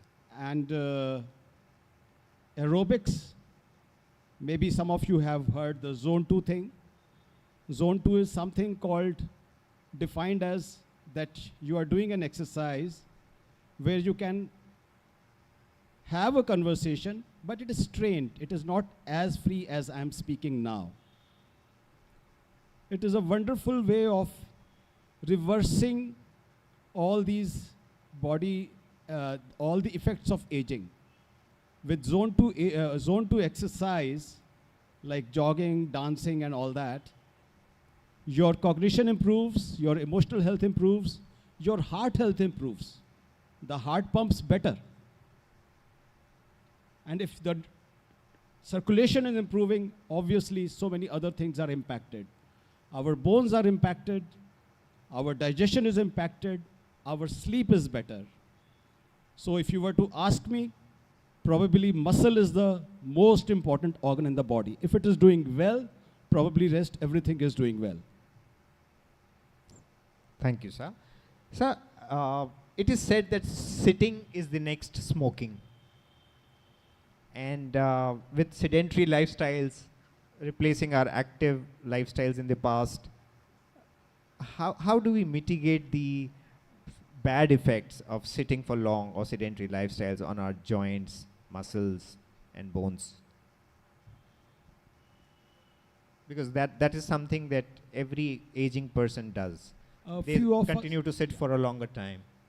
See, some of us over here have mentioned earlier that these habits should be inculcated right here in the school.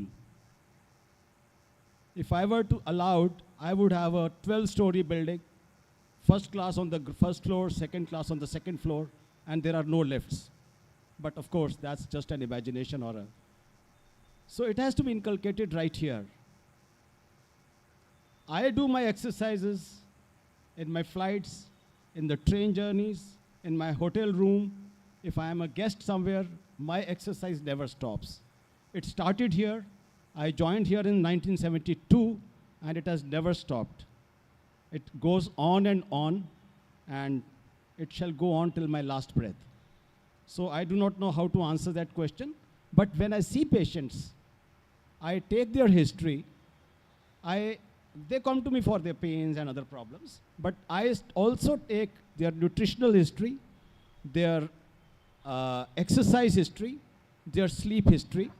These are standard way of dealing any patient that I get, except maybe in acute emergencies. This is a standard format.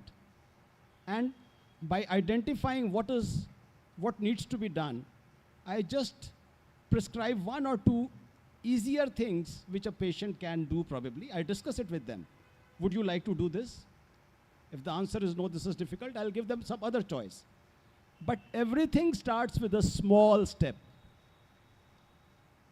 Everything starts with a small step. Once the patient starts doing something, on the next visit, we reassess.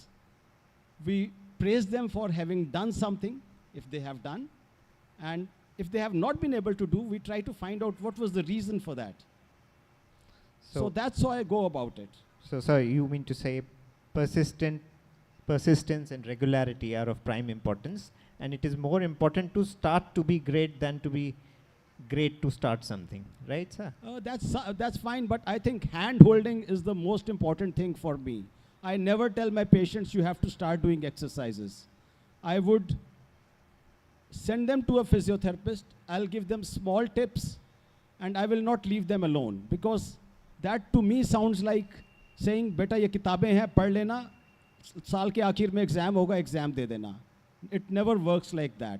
Point well taken, sir. And even for their nutrition, what I have learned in the recent years is that send them to a teacher. If I wasn't taught Hindi, English, physics, chemistry, I don't know where I would be. Nutrition and exercise are as big a subject as anything else that we have studied even in our medical curriculum.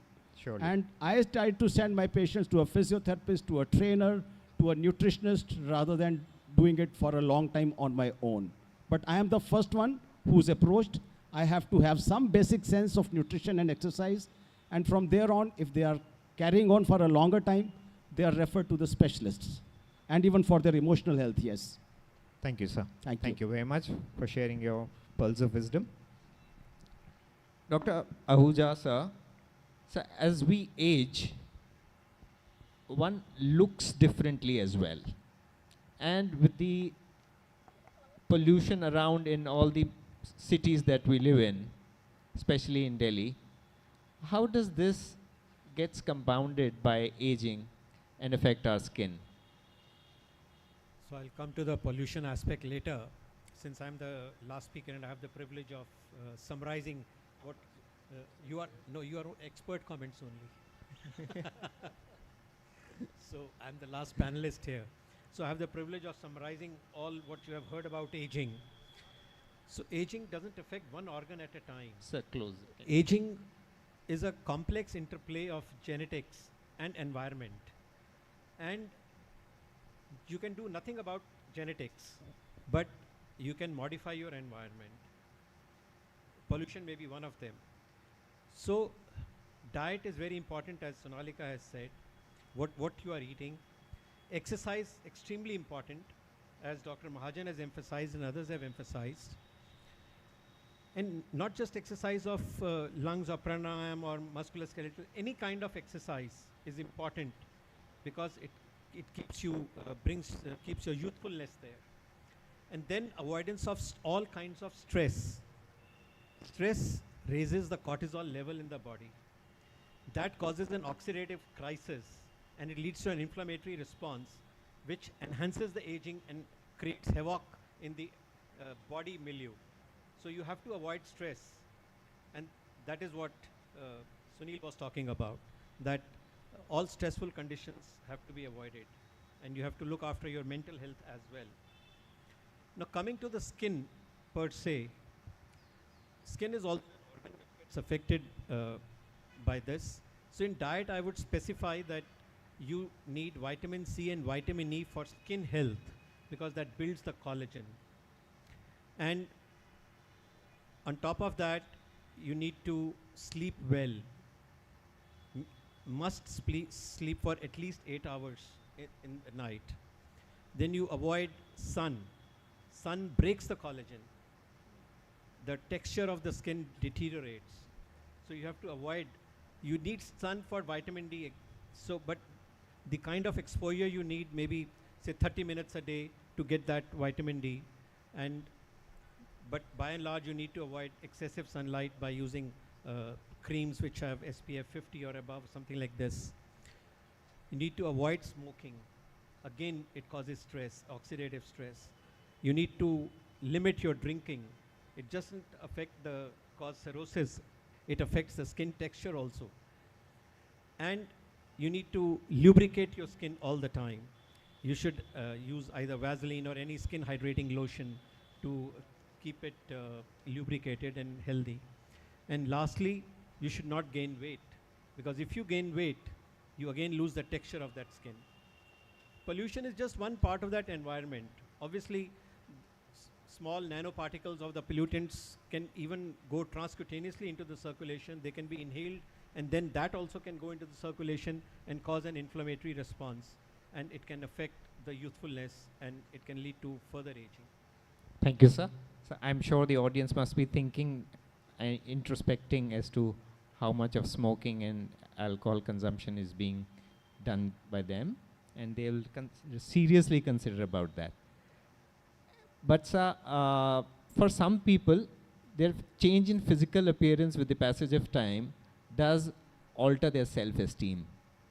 And for them to bring up, improve their self-esteem and their mental health, some surgical procedures like fillers and Botox needs to be done. And sometimes they do it by cosmetic clinics and by approaching dermatologists and plastic surgeons like yourself, sir. So would you suggest when are these to be considered, if at all they are worth it?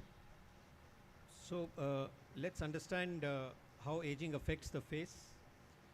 So you can have frown lines, you can have lines on the forehead. These are glabellar lines. You can have lines here with aging which are called crow's feet.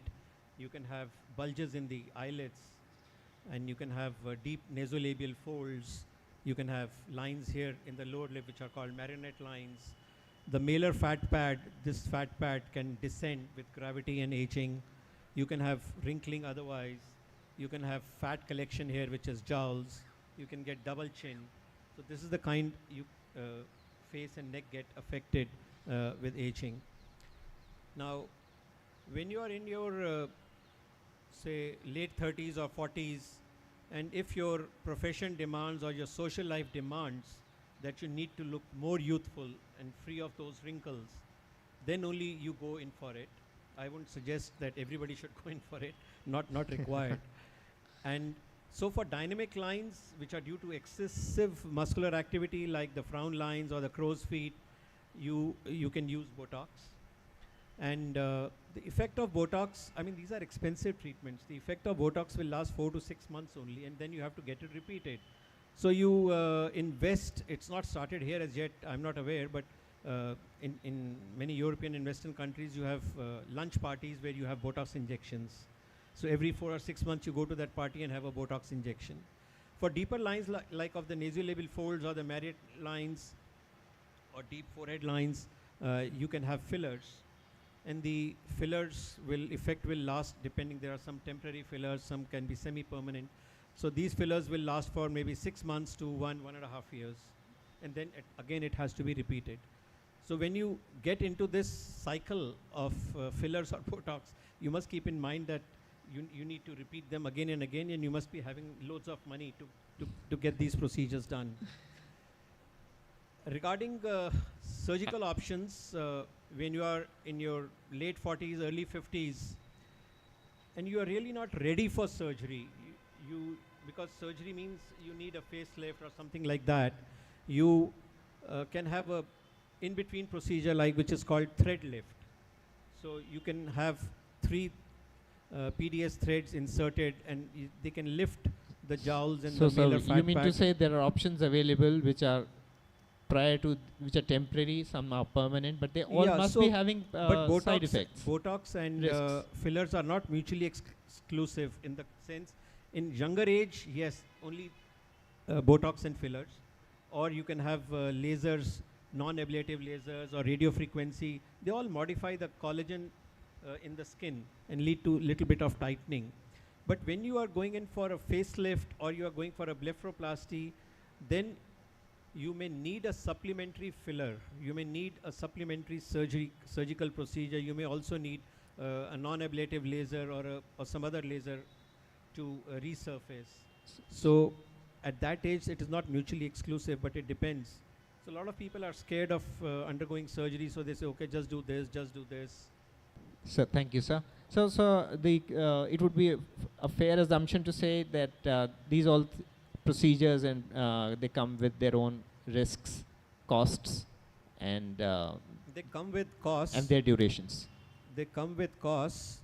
The risks are only in risky hands. Surely, sir. Thank you, sir. Thank you very much. Coming to our Padam Shri Dr. S. Soin, sir, to tie it all up.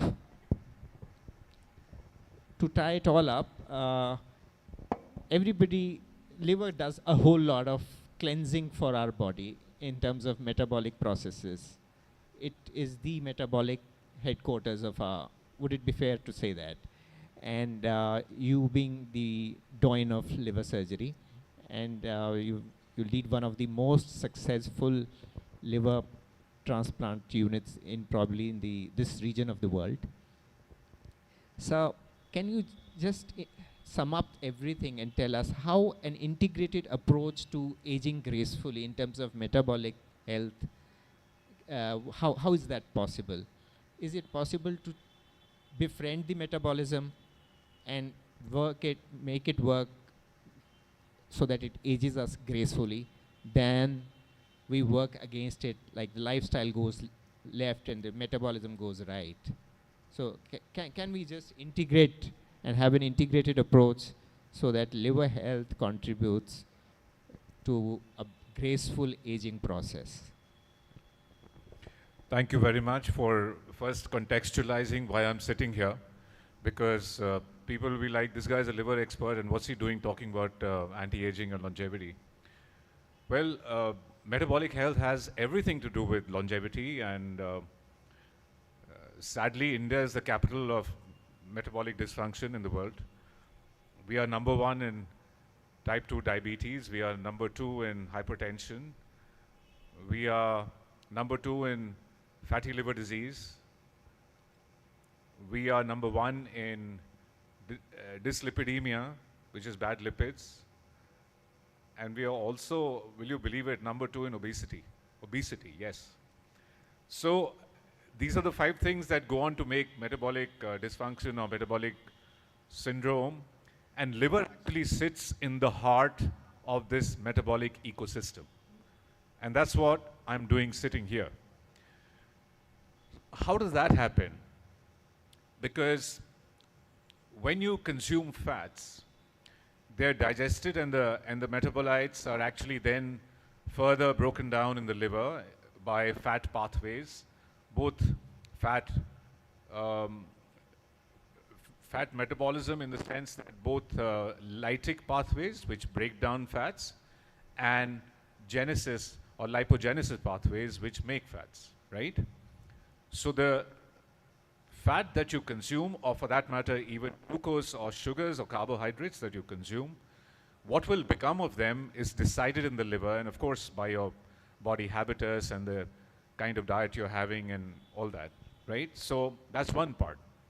The other is that diabetes happens in adults because of something called insulin resistance, which means that there is insulin around in the blood, but it's not having its requisite effect in the usual amounts, and you need larger amounts than usual for insulin to have effects to digest your glucose, which is what insulin does, one of the things that insulin does. And that's called a state of insulin resistance, and that's what happens in diabetes. And insulin resistance first starts in the liver, and then it affects the muscle. So, and this is only the second way.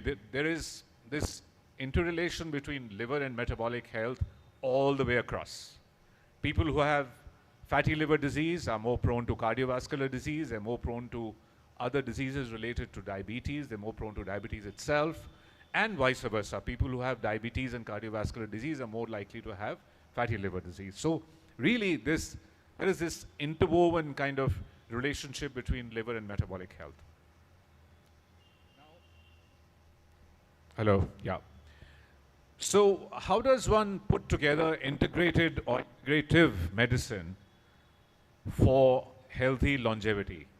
By the way, longevity means prolonging life or lifespan or the number of years you live. And health span means how long or how much time out of that lifespan you're healthy. So percentage of your lifespan that you're living healthy is called span.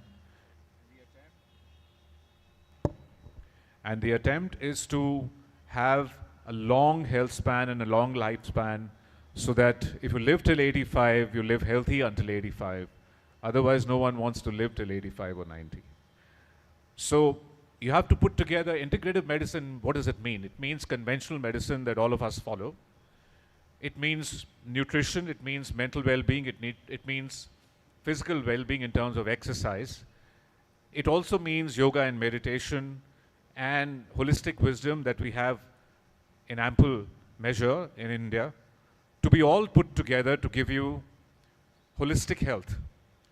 How does WHO define holistic health? It's physical health, mental health, social health, and spiritual health.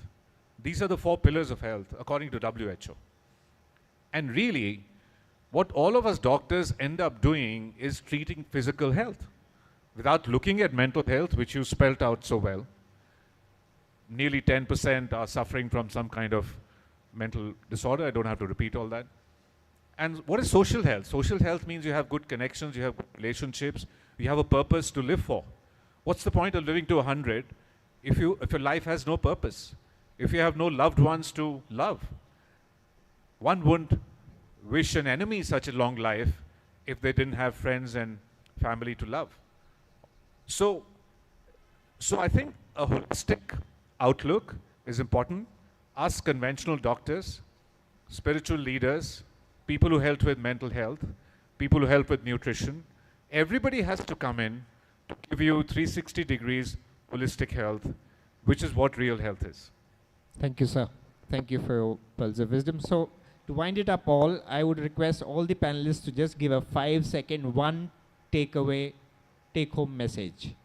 Starting with you, sir. Just a brief one-liner. So, I think that, and I didn't discuss it and I didn't say this during my comment, but the best way to achieve healthy longevity is actually to embrace preventive and predictive health and personalized medicine. So this concept of preventive and predictive medicine means that you do lots of tests. Somebody told me, "Doc, tell me one scan that will tell me everything about my health," and I said, that's not possible. You need hundreds of tests, Thank you, sadly. sir. Thank you very much. So you do prevention, prediction, and then you get personalized prescription, which includes lifestyle and drugs and supplements. And that's how, and of course, mental well-being, and that's how you enhance your holistic health. Thank you, sir. Dr. Ahuja. Just one brief, yes, sir. Specifically about the skin? Anything, sir. Any take-home message that you would want to convey to So the you should esteemed audience. eat well, sleep well, exercise well, and you will have achieved overall good health. That's wonderful. That's wonderful, sir. Yes, sir. So to what Rajiv has just said, I'll add, you eat well, you exercise well, sleep well, stay socially connected, and stay curious. Learn something all the time. Get a purpose in life. And all of us may have had a hedonistic lifestyle when we were 20s. We may not need it now. You require a eudaimonic lifestyle, get a purpose, stay connected, find a direction, and then have more conversations like this. Great, sir. Thank you. Dr. Mahajan, sir. My recipe for myself, it's not for the audience. I'll chew my food very nicely until it becomes liquid before I swallow it. I'll digest it quickly. I'll sleep well. I'll wake up fresh in the morning. I'm likely to go out for a walk, which is going to give me some sunshine. I may say hello to a few friends. And during the day, I may end up ingesting less coffees and less junk foods. And I repeat the same thing tomorrow morning. So, good dentition, digest well, fiber, yes, sleep well, exercise a bit, and enjoy life. Thank you so much. Thank you, sir. Sonalika. I think for me, I'd like to say that good health is your biggest wealth in life. Nothing is more important if you don't have good health. So I think that if there's one takeaway I'd like to say is that. And have the courage to follow through, because we all know so many things, but just to act on it is key. Can I say 5 more words? Surely, sir. If you ask me what is the best longevity pill known to man, it is exercise. Just remember this. So, to sum it all, thank you very much for everybody for your attention and inputs. And eat smart, stay active, be with friends. That's all I would like to say. Thank you very much for all the time. And thank you, panelists, for your pearls of wisdom. Thank you, sir. Thank you, Dr. Saluja. Very interesting subject. I wish we had time I could sort of comment on each expert's words of wisdom. But one quick comment I want to make on what Dr. Mittal said, and he used the word depression. I think what we are missing, and I don't say that from a medical standpoint because I have no locus to do that, but I say that because I think what we lack is we have vocation, but we don't have a avocation, where we are able to go out, play a game, enjoy ourselves. I think we are so strung by vocation and trying to sort of make a living that we forget about avocation. So that, I think, is very important. Let me now, with the subject which is very pertinent that we have just discussed, call upon Mr. Ashok Pratap Singh, who is a, should I say, epitome of age and good health, thank God for that, to say a few words and share his life experiences on how he keeps himself fit. Mr. Ashok Pratap Singh. Can we have a round of, big round of applause for Mr. Ashok Pratap Singh, please?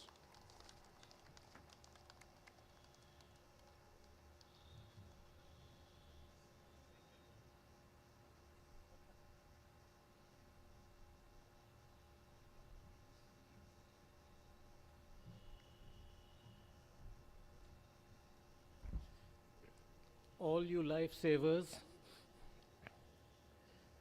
arguably, possibly, I'm the oldest person in this entire gathering. And I have first one question to, I'm not sure all of you doctors and whoever chooses to answer it. But before that, I want to tell you why that question arises. But even before that, Dr. Mittal, please, don't say that any of us are old. We are only older. We are not old. We are older.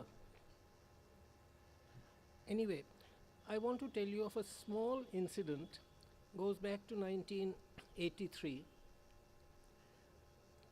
My late mother underwent a very major surgery in the United States, and about 2 days after that, when the doctor was on his rounds, she asked him, "Doctor, will you cure me?" And he said 3 things which I've never forgotten. And this was a bluff American doctor, not really necessarily given to the best bedside manner or whatever. And he said, "Ma'am, there are so many things which are in God's hands. But meanwhile, I perform and prescribe. You cure yourself." And it is this "you cure yourself" which brings me to the only question which I have here addressed to whoever chooses to answer it. Does the process of positive thinking, does the process of avoiding mental stress, does it actually have a physical effect on your juices or secretions or whatever it is in a positive way? This is my only question, and I have nothing further to say. And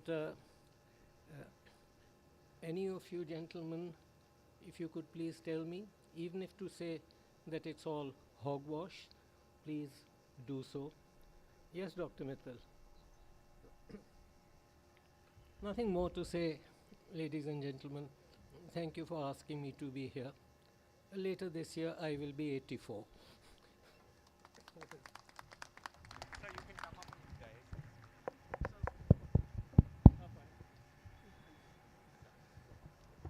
Hello. I think that's a very, very important question. Does stress cause physical change? All of neurobiology says yes. Stress is not something that is imaginary that you feel. You see, if you do a small experiment even now, if I had a GSR, a galvanic skin response machine here, I hook it to your skin and I give a command, well, your boss is here or something has happened, there's a fire. In a microsecond, there would be a change in the skin resistance. Microsecond. And that's because of immediate change that occurs in the autonomic nervous system. I go back to high school biology, Miss Talwar, in this very school, who taught us about the autonomic nervous system.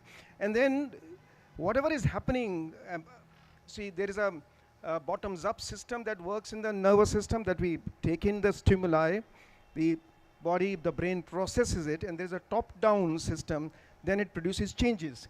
And like Mr. Ashok Pratap Singh said, yes, it produces changes in the brain, it produces changes in every part of the body. every part. So stress is a big killer. What we need to learn is how to handle stress. Stressors will be there. Handling stress is what we need to learn. Thank you, Dr. Mithil. And yes, Much there is no cure for aging. There is no cure for aging. There is every way to slow down aging. Thank you so much. We're almost coming toward the end of our program here. Last but not least, felicitation of panelists and Dr. Datta, I think, is a very important aspect of this. So may I call upon Mr. Ashok Pratap Singh up on the stage, please. May I call Dr. Datta on the stage, please. May I also call Ajay Verma, Mr. Ajay Verma on the stage to help felicitate. Ambika ji, if she's still there, if I cannot see everyone from here, please do come. Anybody have a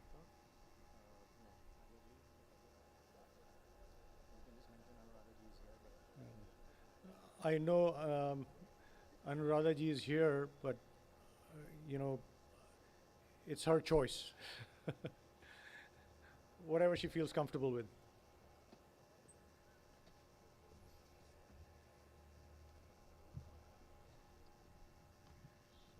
May I also call Aarti Ahuja to, give out all the names so that we can conclude this. Aarti, please.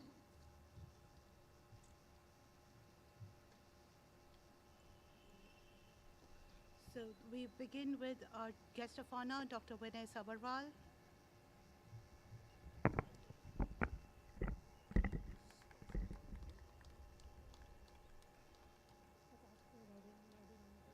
Could we have a louder round of applause for ma'am, please?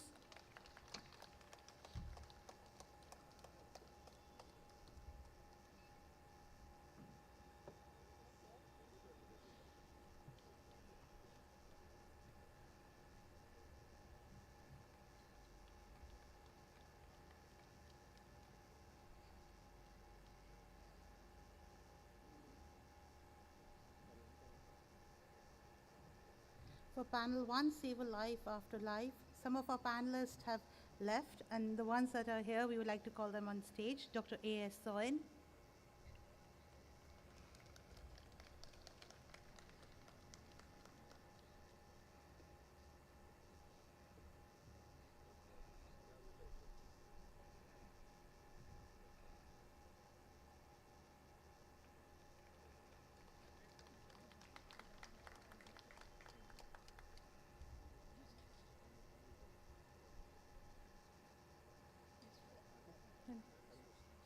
Dr. Pankaj Bhargav.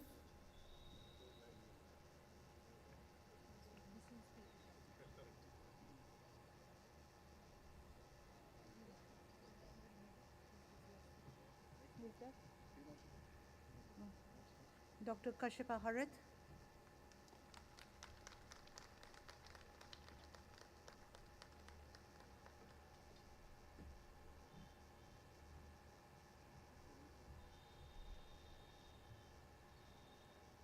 Our moderator, Dr. Angela Khanna.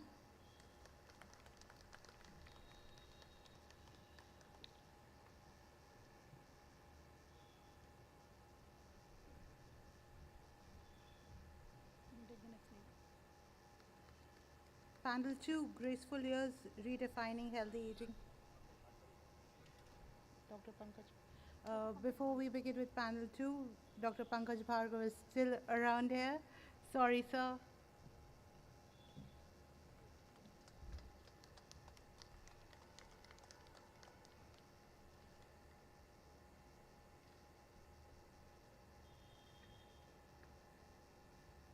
Panel 2, Graceful Years, Redefining Healthy Aging, Dr. Rajiv P. Ahuja.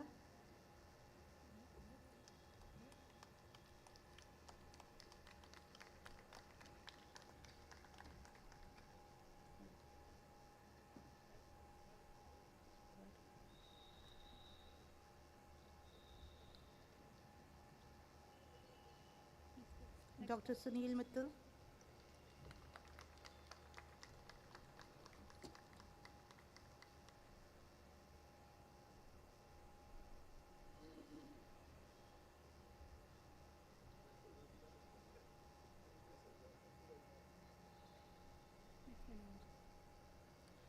can do it, right? Don't have to be.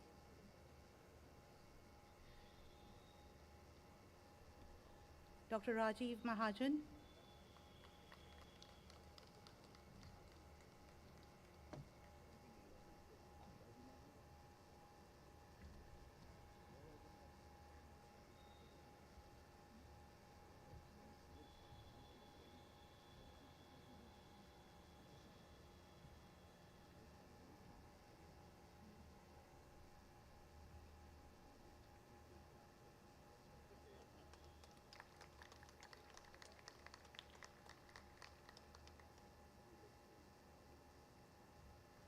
Ms. Sonalika J. Singh.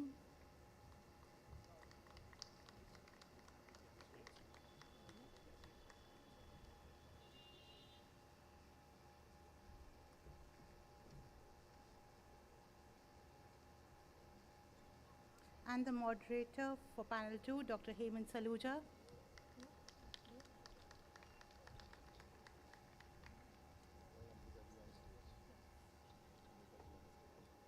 Ambika ma'am, if you could please come on stage.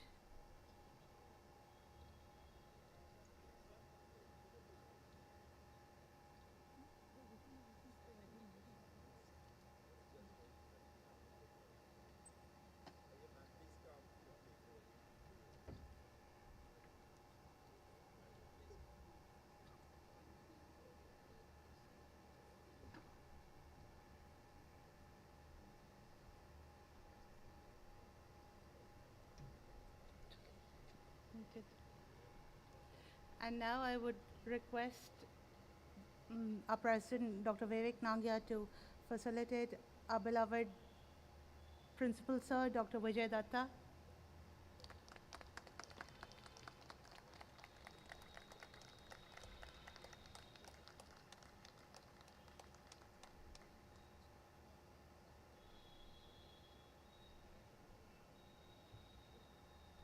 Thank you, everyone.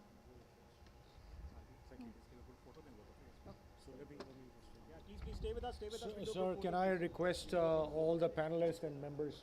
Yeah. 3 cheers for Dr. Nangia. Yeah. Please. Yes. 3 cheers for Dr. Nangia. Hip hip! Hip hip! Hip hip! We need dinner before. May I quickly request every panelist to come here on stage for a group photograph, please. We are almost there, but if you could kindly just come up on the stage.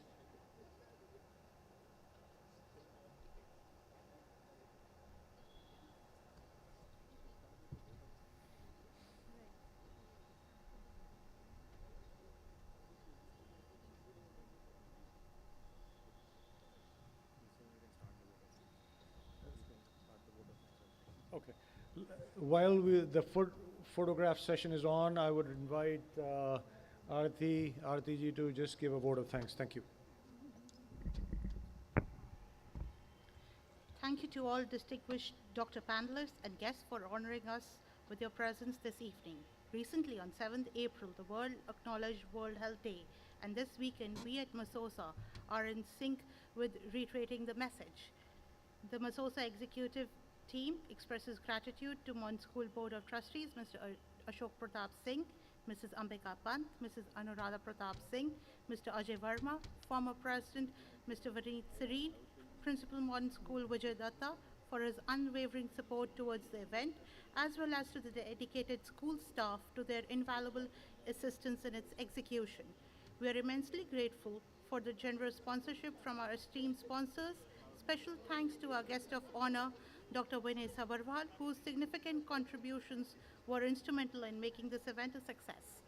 Acknowledging Kaya Skincare as a gifting partner as well, we also extend our appreciation to our panelists and moderators, Dr. Angela Khanna, Dr. Saira Shroff, Dr. A.S. Soin, Dr. Vikram Jaggi, Dr. Pankaj Bhargav, Dr. Kapish Harith, Dr. Hemant Saluja, Dr. Rajiv Ahuja, Dr. Sunil Mittal, Dr. Rajiv Mahajan, and Ms. Sanalika J. Singh for their profound insights that expanded our understanding of organ donation and provided invaluable wisdom in our journey towards healthy aging.